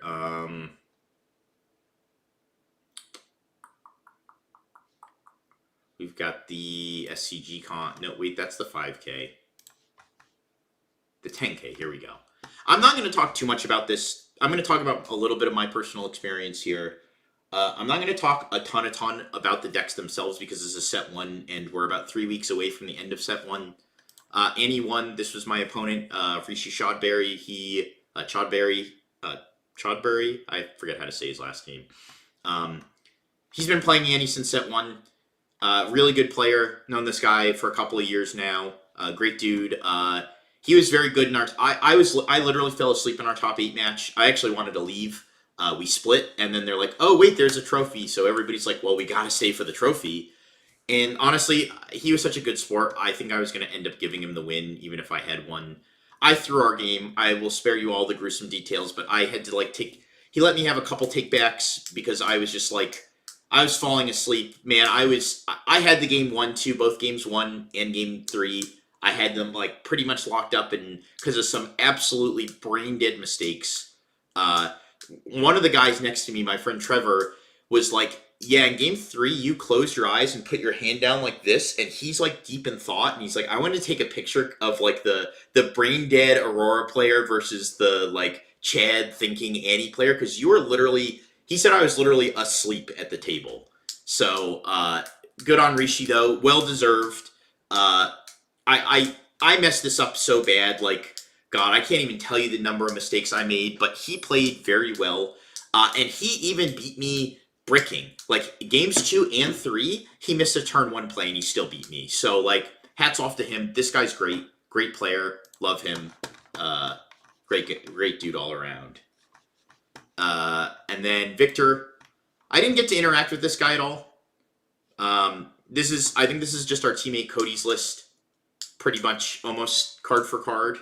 I'm sure there might be a change or two here. I forget if he played the Treferian Glory Seeker, to be honest. That might be a change, but I think it's very, very close. It's got the Calls. It's got the Michaels. This guy played Facebreaker and Imperial. He changed some cards here, but it's very, very similar. Oh, wait, no, it doesn't have the Calls. Maybe no, it has a Call to Glory. Yeah, it's very similar to our teammate's deck. So he made some changes, but hats off to this guy. From what I was told, he beat 5 Kaisas, which is very impressive. He stomped these Kaisas out. So, yeah, good job to him for stomping out these Kaisas. We don't have this whole thing. And now, well, let's talk about this Ari list. This guy was undefeated day one. He was 6-0 and he lost the last 2 rounds, I think, and missed top 8 for day one in the 5K. And then he ran it back again and actually managed to make it. So good to this guy for winning with this deck that I am truly convinced is an absolute flaming pile of dog shit. Not his deck, but just Ari in general. Good on him for managing to make top cut and run it, or going undefeated, losing out, but then running it back the second day, and just doing it again. So good for him. I love this color combination. I played a ton of this deck, and it is a flaming pile of dog shit. This guy must be broken at the game, because I don't know how he managed to pretty much get 6 wins twice. So good on him. And then finally, we've got yours truly. It's just our deck. The only thing I changed, this was a change I made personally on the 5K back in Orlando on Sunday. I said, you know what? I want a second Sabotage main, and I fucking hated this Volibear. So I cut the Volibear, I put a second Sabotage main. I want to fit a third one, but I don't know where. I don't know where. This whole deck was impressive. The only card I really disliked was Tasty Fae Folk, because every fucking time I rolled an Aurora, it was like Tasty Fae Folk, Tasty Fae Folk, Tasty Fae Folk. God, I hate it so much. I had some crazy up and down games. I won't go through them all with you guys, but like, man, there's a round 3. This I did to a guy, and if this guy was a very good sport, I don't remember his name, but man, if I was this guy, I would have immediately gone and sold all my cards. So good on him for being a good sport and taking it so well. It's round 3. I lose round 1. I win round 2. Round 3, I'm playing an Aurora. I think he's MF. I win game 1. We go to game 2. I start Obelisk. He goes turn 1. He does his stack deck. He goes ramp, so he's on 4. I take my turn, and I go Catalyst on turn 1, so I'm at 6. He goes his turn. He goes Catalyst, so he's on 8 now. He'll be going to 9, so he'll be able to Aurora me. I draw for turn. My hand is butt card I don't remember. Zonia's. Find your center. Double Sabotage. I drew the second Sabotage for turn. I go Sabotage him. He goes, sorry, man. Or he says something to the effect of, like, sorry, I have 2. And I was like, great, I have a second Sabotage. So I take both of his Auroras from hand. Then I go Find Your Center. So I was at 8. I went down to 6. I Find Your Center back up to 7. And then I play the Zonias. So I have 1 random buck card left in my deck at the end of this turn. I take both of his Auroras. He goes on his turn. He goes, play Mind Splitter, takes the last buck card from my hand. I go, draw off the top, it's Aurora. And he goes, okay. So then it's like past turn. He does something. I roll my Aurora, whatever. I draw a card. It's another buck card. He goes do whatever. And then he goes, it's a Find Your Center, I think is what it is. Find Your Center. He goes his turn. Mind Splitter me again. Take the Find Your Center. I go draw Aurora off the top. And he goes, yeah, I've seen enough, man. Like, that's cool. Like, we're good. And just walks out. I was like, man, if I was that guy, I would have been crashing out crazy. Like, he wasn't salty. He was just like, good games, walked away. Just, I would have crashed out crazy. So I got to give it to him. Another good one was Ali Eldrazi. I played him on the winning in. Man, I thought what I did to the last guy was bad. I could tell you that versus Ali, if you had allowed me to stack my deck, like choose what I drew every turn, I would have chosen a worse card than what the gods had given me every single turn against him. Man, it was brutal. Like, how I drew against him was absurd. Like, and he just bricked too. He was just like brick, brick, brick, brick. Like, every single turn, like, it was crazy. He would, like, look at my hand with Sabo, and then I would draw the thing off the top, and he'd be like, I just Saboed you. Like, the craziest one was he looks at my hand, takes something from it, sees I have just Rune Prison left. I draw for turn, it's the second Rune Prison.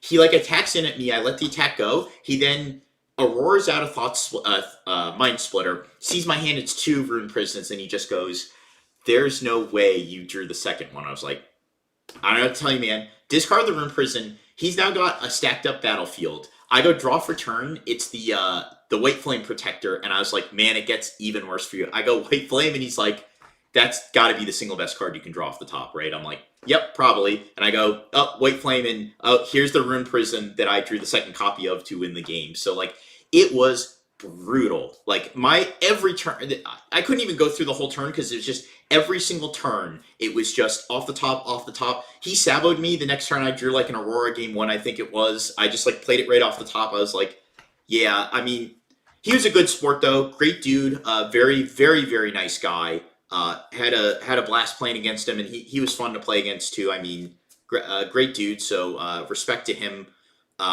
He understood too. Like right from the beginning, he was like, because I offered you can split in this game, so I offered a split. I said, "Do you want to split?" And he said, "Yeah. We'll do the split, and we'll play." And I checked too with the judges. I said, "I can split." Right, they're like, "You can split. You can't offer anything for the win." So we took a split, and then we opted to play against each other just to see who would go on to top cut. And he was like, "Yeah, I don't think I would have taken a split with anything but Aurora because I know how random this mirror match is." And man, it was brutal. Like the draws were awful. So, but he was a great dude. Hats off to him. I apologize if I butchered his last name. I think it's Eldrazi is how you Aldrazi. I'm terrible with names, so I do apologize. But I had a great tournament experience. I lost in top 8 to Rishi. Again, great player. I lost round 1 to God. I wish our socials guy was here because he interacts with this guy all the time. But I lost round 1 to. I'm gonna look it up actually, so I don't. I'm gonna make sure to give him his shout out because he was a great dude too, and I want him to get his shout out. So let me pull it up here on our socials. He also has a Twitter, I know, or is active on Twitter, and he's interacted with us. And I need to just make sure I give him. He took a picture with me at the start. Great dude. He was playing Annie. Let me see. Where is he? I'm looking at on my phone right now. I don't know if Twitter logged in on my. Here we go. Gorica. His name is Gorica. Gorica. Great dude. Played him round 1. He like took a picture with me and everything. Man, he did to me what I did to Ali or that guy 2 rounds later. It was our matchup was I rolled him game 1. Game 2, we had a decent game, but he got me. I think I made a slight misplay. Game 3, I have him on the ropes, just absolutely cooking him. It's 6-2 score, just like I'm in a dominating position. I see one creature the entire game. I'm letting my Yi sit there and try to score to 8 points because I cannot draw any creatures. Every turn is just brick. His turns are like, draw the 3rd cleave. I had to wind wall a cleave. That's how down bad I was. I had to wind wall a cleave. And then he draws his 3rd Darius to really, like, the sequence of things that had to go wrong for me was insane, but he played very well. So, great guy, Gorica. Yeah, Gorica, I think that's how you pronounce it. It was a good run. I had a great time. It was fun, too, because he saw me at the end of the day when top 8 was getting paired. He goes, "You won every match after us." Like, submarine, buddy, just down and up. Like, he was my only loss on the day and just right back up. So, I was very happy with my tournament run. I had a good time. It was a good event. It was nice to finally kind of break my curse because I think it was, oh God, how many events now? I think I've had 2 or 3 events where I've been X11. I was X11 at the 5K. I made top cut at the Friday 5K at PPG, and I was X11 because of an issue with the way the tiebreakers had been input on day 3. I was X11 and I missed top cut. I was 10th seed, and I took a draw because they had switched the tiebreakers in the middle of the day. When I had looked at my tiebreakers and taken the draw, I was like, oh, my tiebreakers are like 70%. Yeah, of course I'm going to take the draw. And then they changed the tiebreakers in the middle of the day, what was being shown. This is at PPG. And they changed them so my tiebreakers were actually different than what they were. And because of that, I ended up missing top cut. But to make a long story short, I've been 611 or X11 at a couple events I've been to now and missed top cut because of it. So I was really on edge, and now it was finally nice to get in. This one I was X1. I actually couldn't draw my last round, unfortunately, but it was nice to finally make it into one of the big 10Ks top cuts. So, and I missed the 5K the day before by winning in. God, what was my opponent's name? Zach or Nathan? A couple of those guys, I can't remember their team name, but a couple of those guys made top cut both at the 5K and the 10K SCG. They're playing our list. They shouted us out. Great dudes. I don't remember their exact names. So, but yeah, great guys. So yeah, I had a good time this weekend. I think SCG did a good thing. They ran a good event. The few things I will say is I was a little disappointed with. So they did modified play draw, which I don't believe is currently in the RIFTBOUND rules. They played with the new time rules, and that's what I'm going to get into next is the new time rules and talk about that a little bit, and how I think that what that impact was on the tournament. But they did modified play draw, which for those of you that don't know is the higher seed gets to choose first or second in top cut, which I agree with. I think that's a fine rule. I don't have an issue with that one way or another. But they didn't do open deck list. And granted, they didn't have a stream. It's usually when open deck list is required. But I thought it was interesting that they had deviated from policy in one thing, but not the other. And I was kind of upset that there wasn't open deck list. Not that it would have mattered for my top 8 match. I knew what my opponent's deck was. Like, I didn't need to see his deck list. I was a little upset about it. So I didn't. I guess I wasn't even upset. I just wish they had done that. I think that would have been a quality of life thing they could have done. Modified play draw, as I just explained, is just if you're a higher seed. So if I'm first seed, first will play 8th.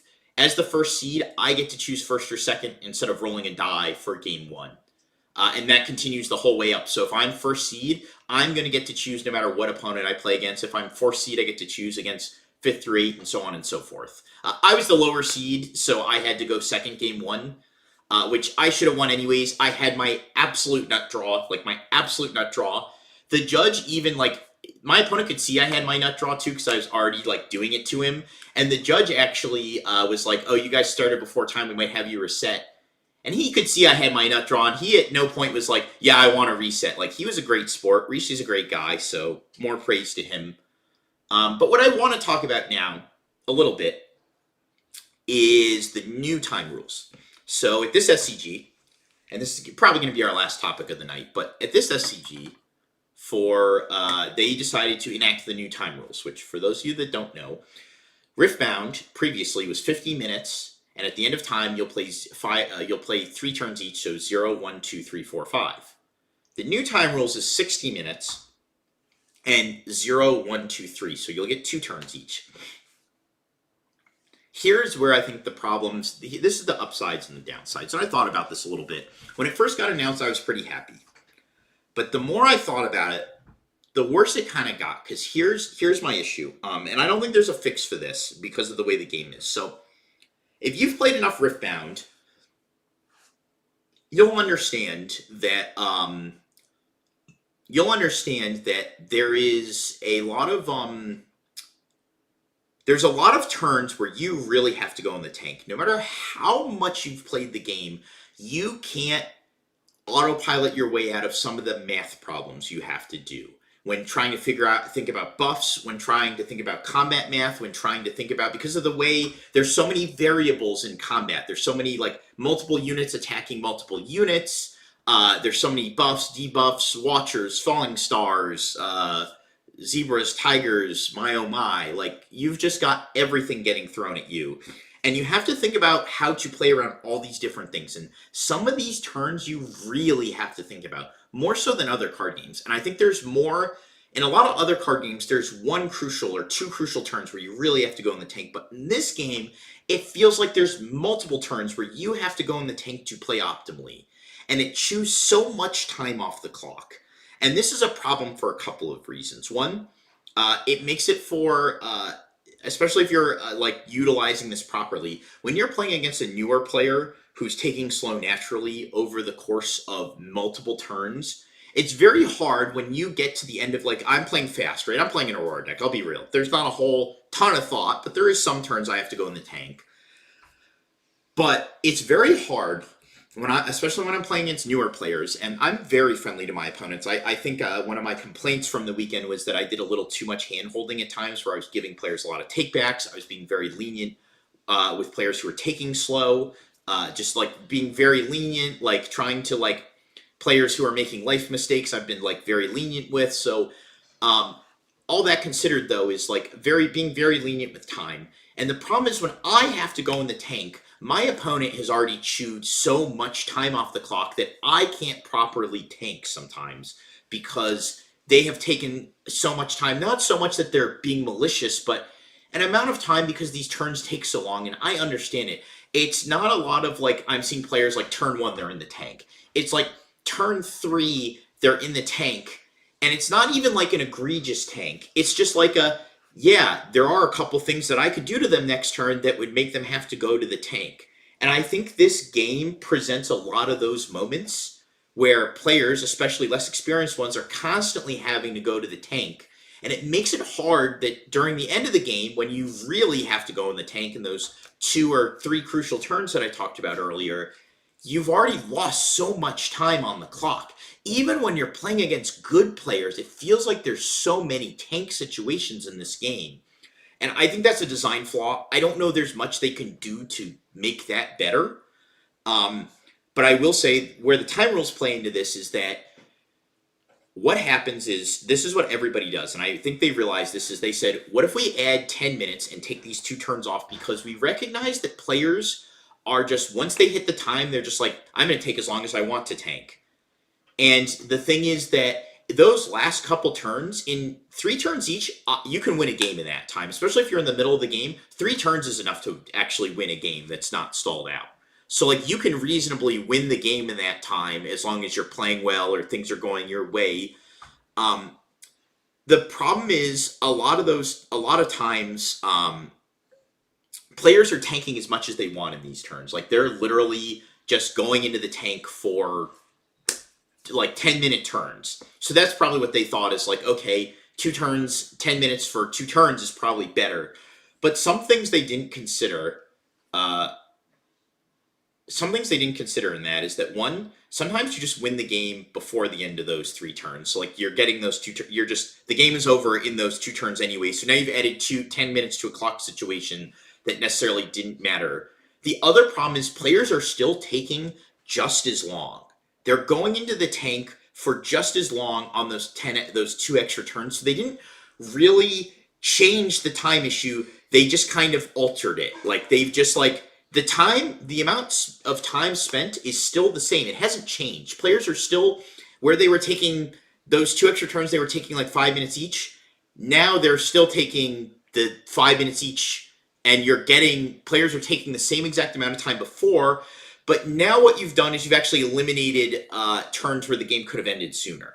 So like people are tanking to the very end, and now like instead of like, okay, maybe they won after turn 2 of time, now they've taken their extra 10 minutes and now they couldn't win the game in fewer turns. So like you've pretty much just made it so that the time issue is just, it's the same or worse. And the question is, okay, Alex, how would you fix this? Well, it's a kind of a systemic problem, a problem of the game itself, like I kind of just explained, where you can't really fix this. You have 2 options. The first one is you do the hardcore prison rule style, which is just once you hit time, guess what, bud? That's it. You check points, the game is done. And I think one of the changes I did like that they made is the 2-point system. So players can't just like try to scum to time. Like they see time's about to start and they try to get like a little point lead and then they try to set up the turn. So instead of actually trying to win the game, they're just trying to figure out how to win the game by 1 point. 2 points is a lot more, it makes the game flow a lot more like it's supposed to. Which, that part I actually kind of like, the 2-point issue. But going back to what I was saying before, okay, so the first thing they can do to alleviate this is they can make it so that the game just ends immediately once time is called. Now, the issues that come with this is that players will just angle the clock so that the game ends on their turn, and they're up 2 points, and you didn't get your turn, so now you're dead, where you might have been able to have a chance to close the 2-point gap. So that comes with more malicious abuse. The upside is that yes, players will probably try to play faster because they don't want to get this time. The second solution that you could have is time and overtime, like Bandai does. For those of you who are familiar, is that in Bandai games you get 3 turns or 5 minutes, whichever comes first. So that's another way they could try to alleviate this issue. But again, the problem of this game is that these crucial turns take 5 minutes each. And even like you could say, okay, we'll just call them for slow playing. Yeah, but what happens when their turns are actually 5-minute turns? Like, you have to understand, there's a 0 mana scry twice card in this game. How long does my opponent supposed to take to resolve a cold shot? How long should they take to resolve 2? How long do they take to resolve 3, right? Like, it's not unreasonable that my opponent could actually be performing 5 minutes worth of actions in a turn. He called shots, he looks at 2. Let's say he gets 20 seconds for that. It's not unreasonable. Let's say even 15 seconds. So a called shot is 30 seconds. He had to play 3 called shots in a turn. That's 1 minute and 30 seconds, just casting 3 cards. You can't really call your opponent for that. He's not playing slow. He's just playing the game the way it was designed. How do you escape from that? Like, there's no... What if he has to play stack deck after? Now he's got 6 units in the back, and he has to think about the ways he needs to attack with them.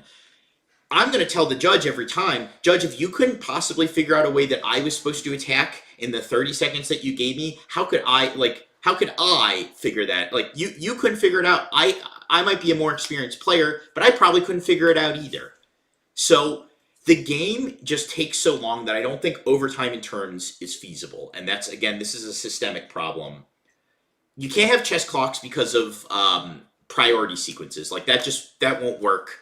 Like, I'm not going to get into all the details of that. I think that's a waste of time. But I will tell you that chess clocks will never work in a game where you can respond to your opponent's things. It is just too cumbersome. There's a million... Logistically, you'd need 1,000 chess clocks. I'm not going to get into all that, but just know that that is not logistically feasible. I've heard that proposed a million times. It will not work. So how do you fix this issue? And I don't know if there is a real fix to this issue.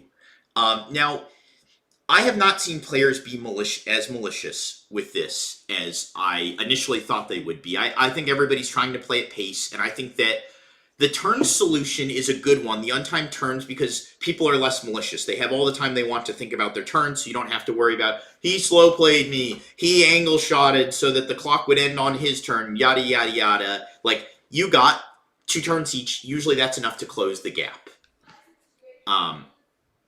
So I think that the system that they have right now is unfortunately probably the best one in terms of fairness, but it's not the best one logistically in terms of speed. It's just very, very hard. It's very hard to fix this issue. Cardio does not help. Cardio is an awful, awful system.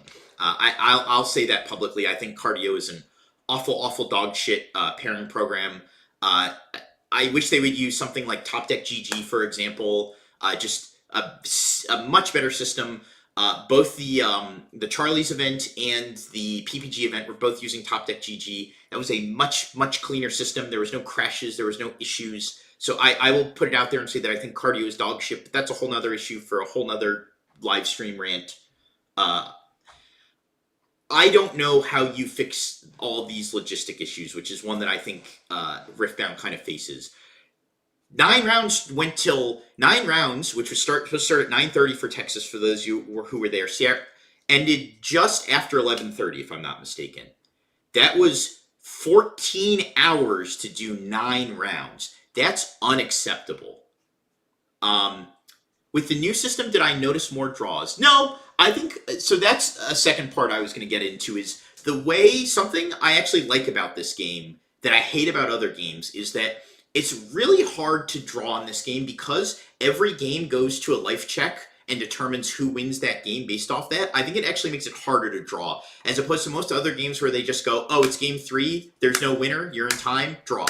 Oh, it's game 1, there's no winner, you're in time, draw. So I like that they do this point system check. I think it's a little more abusable, but I think eliminating the number of draws is just better. I think that's a better system.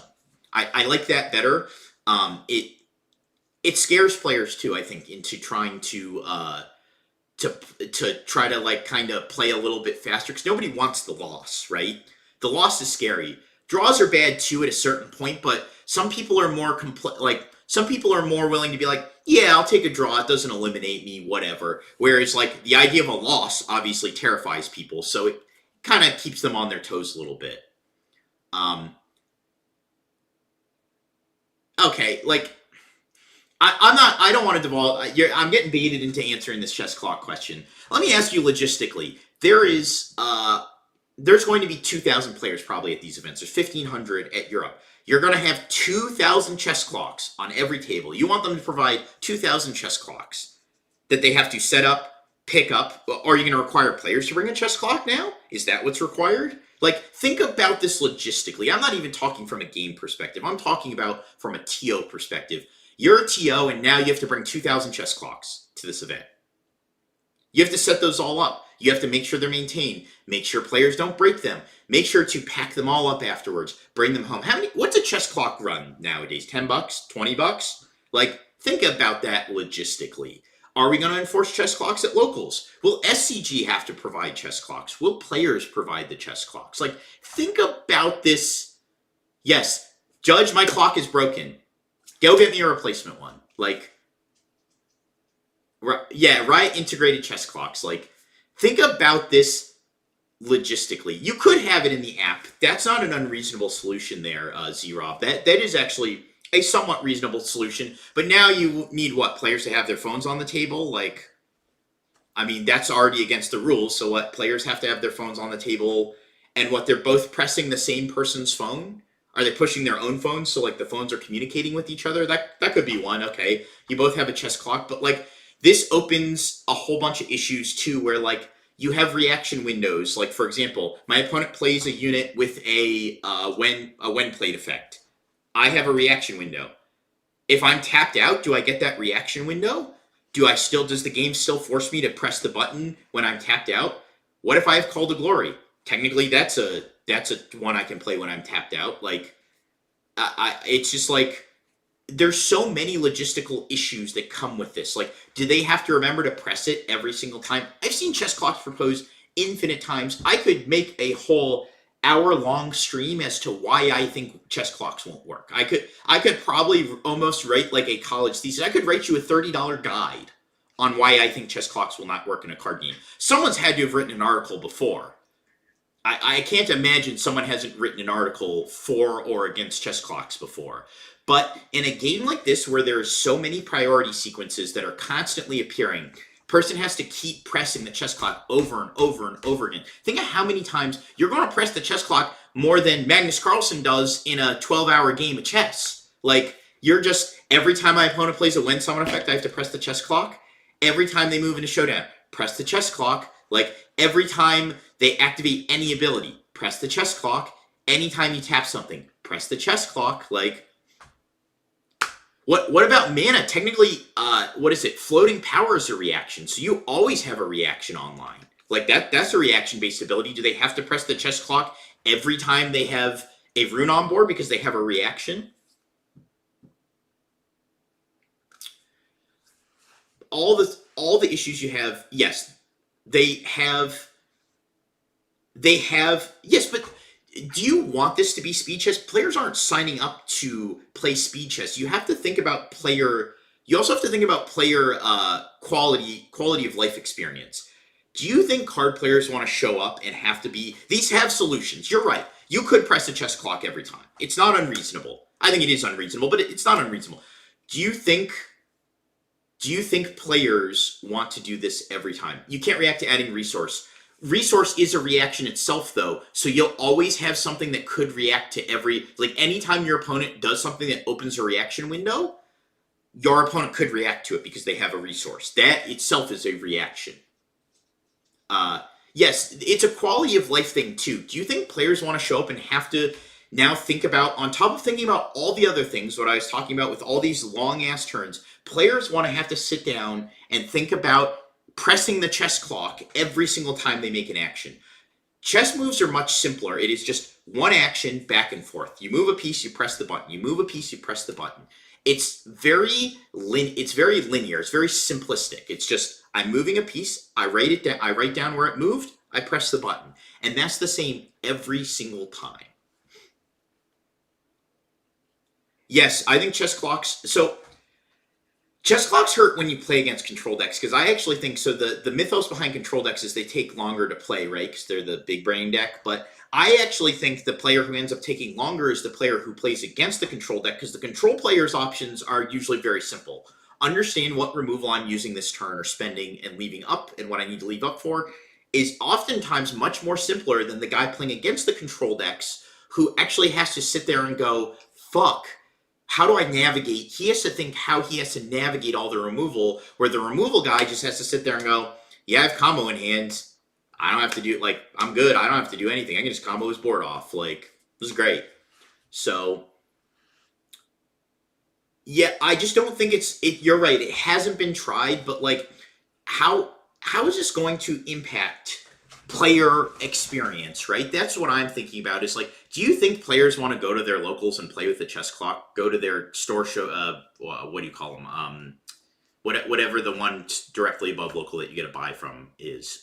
Do you think they want to go to those and play with the chess clock? Like, that's become part of the experience. Like, I understand we're trying to figure out a way to logistically fix time, but that's an issue of game design. It's not actually an issue of, like, it's easy for people to blame the players, say players are slow, and they are sometimes, but a lot of times players are slow because of the game you've designed. Like, that's just how it works. Like, your game is designed. Like, games of Magic, I've watched a lot of games of Magic. A lot of games of Magic at locals. I've seen enough GP streams to know that, like, Magic is fairly simple for the first couple turns, except in more intricate formats, which casual players aren't playing. It's play a land, pass. It's play a land, pass. It's play a land, play guy, pass. Like, you do that over and over and over again. And a lot of these turns are simple. They're not super intricate, especially in simple formats. It's an issue of game design. Yes, pulls out the speed chess clock at locals. Skirmish, thank you. Yes, skirmish. I should know that. I was drawing a blank. I know what it's called. It's a design issue, and that's something I think logistically you need to think about when you're designing a card game is this going to go to time? And I have a lot of issues with this game. I'm not a doomer and a gloomer, so I'm not going to sit here and tell you this game sucks, blah, blah, blah, blah, blah. But there are some legitimate issues that I think were huge oversights in the design of this game. And one is the time it actually takes to play this game. I don't think 60 minutes is unreasonable, but I can tell you that at the end of time, there was an unnatural amount of people sitting down.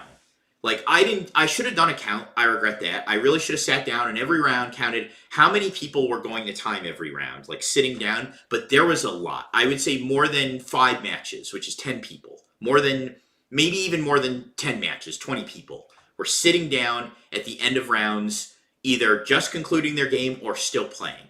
And I was fairly good. I think I did not go to time. I think I was pretty good. Granted, I'm playing Aurora, so I can play it very fast. It's just summon the dudes, figure out where they go, blah, blah, blah. So even when my opponents were sort of slow, it didn't matter. I did have a couple matches, though, that if I didn't 2-0, I can promise you I was going to time.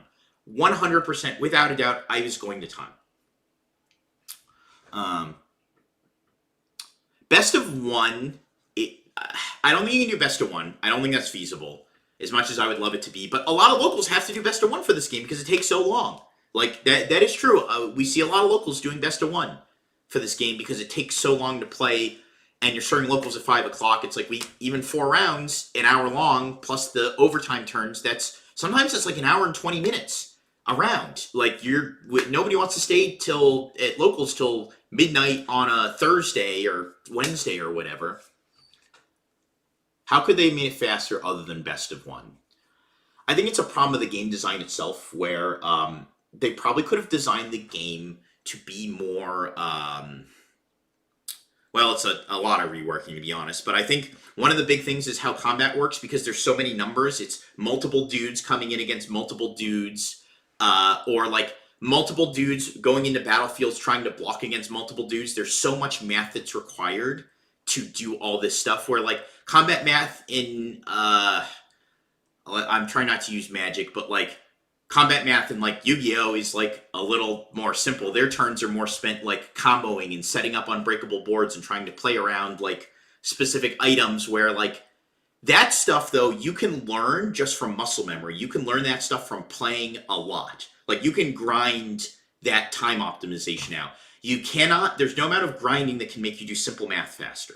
Like trying to add up everything that's on board and do all these simple maths faster. Like I can't tell you how many times Colin, for example, this weekend, his opponents, like, they're sitting there trying to figure out all the math because Colin has, like, 5 guys on the battlefield, and, like, 3 of them are modifying set Kingpin strength. So, like, they're sitting there trying to add everything up, and, oh, now Watcher got introduced, so let's add everybody up, and then let's minus them all 3, and then let's account for all the pumps that could be in Colin's hand, too, like the Call to Glories and stuff, like, it's just so much math to do because of how many guys there are and the way that they do combat, because they're all doing combat against one another, as opposed to just this guy blocks one-on-one, this guy attacks one-on-one, like in Magic. Like, it's a 3, he has a 4, I don't attack. Like, it's very simple. And then their placement, too. They're safe in the base, but they're exposed in the battlefield. Okay, how much do I need to put in the battlefield? Just stuff like that.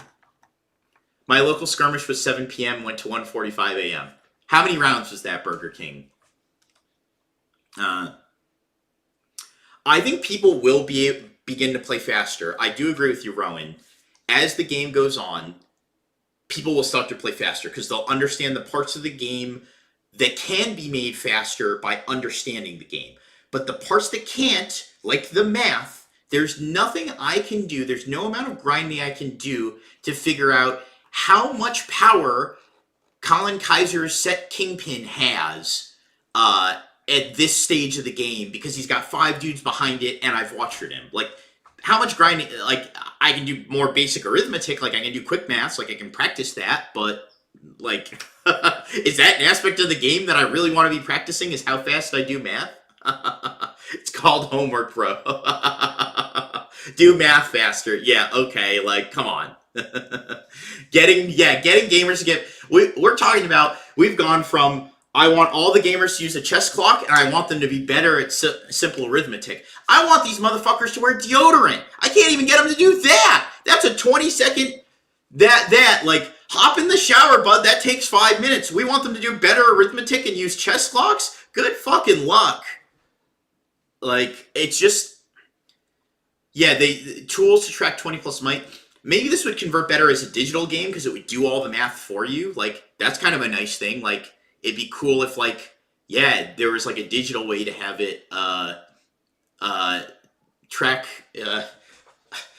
It'd be nice if there was a digital way to track better how much might there was and how the modifiers changed everything. Like, that would be cool. On TTS, for example, you can minus the might of guys. So when a Watcher gets played or, like, a modifier gets played, we modify it so we don't have to keep tracking our heads and stuff. I play Sit, and I have dry erase tokens I use to track total might on a battlefield, but it feels bad. Yes, should you have to do that? Should that be part of your card game experience? Like, should you have to have a dry erase board to keep track of math and use a chess clock and understand how to do math and have to wear deodorant? Okay, that last one you should have to do. But all these other things, like, it just, like, it's added so much, like, it feels like I'm not playing a game anymore. I'm doing, like, doing a chore. Like, now I'm actually working, like, hard to play this game that's supposed to just be fun at a base level. Better at math? Yeah, China meta gonna dominate. I mean, shit, you said it, not me. Every just play with meta. See, I would fuck with that way more than the chess clocks. If they're like, we show up and, like, you're getting on, like, you know those rides at Disney where they hand you the 3D glasses? Shit, we show up and they're like, here's your meta AI glasses that shows you all the point modification. That would be logistically a better fix than making us all use chess clocks and do basic math better. Like, is the barrier to entry to Riftbound tournament going to be, all right, we're going to pull up the basic multiplication table and we're going to ask you 3 quick, like, 6 times 7, go. Oh, you didn't do it fast enough. You're out. Like, you can't play this Riftbound tournament. Like, yeah, the tokens is a good thing, but again, like, this is still, like, logistically something that's hard to enforce. Yeah, state enforced body cams. The Yu-Gi-Oh! Anime battlefields, like, I think the way they've designed this game is just a little too, it's a little too complex given like the time rules, and I think that it's very hard to make players play faster because the turns are complex. They're not just slow playing. Like they really do have to go in the tank, like especially in these end game states. Like, and I don't have a solution that I think is logistically feasible. I don't think chess clocks are. Again, 2,000 chess clocks. Like, tell Riot they got to bring 2,000 chess clocks and maintain these chess clocks and judge my chess clock's broken, or I can't wait to hear the judge calls, Judge, he didn't press the chess clock. Like, no. This is just like, there's a reason nobody's ever done chess clocks up to this point, and I don't think it's just because they've never considered it. I'm sure they've considered it. I'm sure WotC at some point in their 30 years has gone, what is the feasibility of chess clocks? Let's like try it in an office setting or try someone experimenting with it. I'm sure some tournament somewhere for some card game, even some butthole crypto one or somewhere has tried a chess clock. Even Runeterra had a fucking chess clock and it was ass. Let me tell you, who here played with the Runeterra chess clock in those regionals? I lost my round 1 in one of those regionals because of the fucking chess clock. I had game on board. You know what this guy did? He just chewed with the chess clock because I had less time with him, and it just destroyed me. Like, even because the animations would take away from the chess clock, that's a whole different issue. That's not like that's a whole nother issue. But like, even when Runeterra had chess clocks, they were ass. Let me tell you. They're just like, I don't think chess clocks are feasible. I know I said I wasn't going to get into this, but I got baited, so I guess it makes for a good discussion point. But no, chess clocks, fuck chess clocks. I'm not for chess clocks, especially not at like a lower than like the high competitive REL. Like, I don't want to show up to my skirmish, and not only does this fucking smell like shit, but now I have to use chess clocks too. Like, no, I don't want to do that. Yeah, maybe if we all just maybe if we're all just playing Rexi or Darius or Annie or whatever, yeah, chess clocks will be fun. Like, we're all just attacking and never doing anything on our opponent's turn, fine. Maybe so, but like, I don't think chess clocks is feasible. I think the new time rules didn't do a whole lot, is kind of where I'm going with what I was going to say. Is I think you're going to see these events take the same amount of time, if not more. I do think they needed to extend the time. I think that was good, but I think if your objective was to save time, you didn't do that. If your objective was to make sure that the games reach a natural conclusion, are more likely to reach their natural conclusion and not care about time, I don't think you did that either, because you took a turn away. So, like, you've not solved either issues. Like, you took the turn away. Maybe they get a few extra turns in their 10 minutes instead of limiting them to one turn. But the problem with gamers is anytime you tell them you have unlimited time to do this thing, like you tell them you have 4 turns, take all the time you want, they will take unlimited time. So you've not solved the time issue. They will just keep tanking anyways. Like, you've taken 2 turns away from them that they had unlimited time in, but like, how often did those 2 turns take 10 minutes? Like, I don't know. I think this is how often did those 2 turns take less than 10 minutes, I should say. That's what I meant to say. I just think this issue is like, I don't think they fixed the time issue. It's fine. I'm glad they upped the amount of times, but like, they took away turns. Like, what? I think it's like a negligible difference. Like, I just don't have a solution either, though. I don't know what the solution is. I don't think it's just make call time immediately upon time being called. Yeah, pressing the chess clock after I ask my opponent how their day is, like, like, I don't know what the solution is. I don't think this was the correct. I don't think this changed very much, to be honest. It's nice that you have extra time, but I think these events are just gonna run forever if time is a problem. I think if they want to save time, don't use a fucking dog shit program like cardio. That will save you all the fucking time in the world. Stop using dog shit cardio. That program sucks ass. I went to my fucking skirmish. Prior to drops, this was a 45-man skirmish. After drops, it was 38. Round 1 took an hour to pair because this is what happened. Cardio fucking exploded for one reason or another. I don't know why. Maybe it was user error. Maybe it wasn't. I don't care, because I'm at my skirmish, and round 1 it explodes, so this guy has to use Wizard's event thingy and manually input everybody's name again because cardio is non-responsive and has fucking imploded, instead of just using a regular actual system like, top deck GG. Like, how hard is that? Like, everybody else is using it. Just get on board. Like, yeah, I'm sure they're under contract with cardio, but skeet skeet bud, they suck. I would tell them, we're buying your ass out of your contract. You're fucking dead. Go fucking work on some bullshit crypto game. I'm not interested. I can promise you that cardio is a large majority of the issues that were experienced at Houston. It's too easy to user error on Cardio.io anyhow. Exactly. Whether their system is dog shit, you could say it's user error. Like, they can blame the users all the time, but if you've made a system where everybody keeps having user errors, then it's dog shit. So, anyways, that's the end of my rant. I'm going to call it there, guys. Thanks for coming out. We will be back on Wednesday for Fight Night, Tog versus Billionaire. Get ready. We're going to see some set 2, some Draven, and some MF Aurora. We're ready. It's a money match for the ages, guys. Get ready. Doors open at 8 p.m. EST. Thanks again for coming out, guys.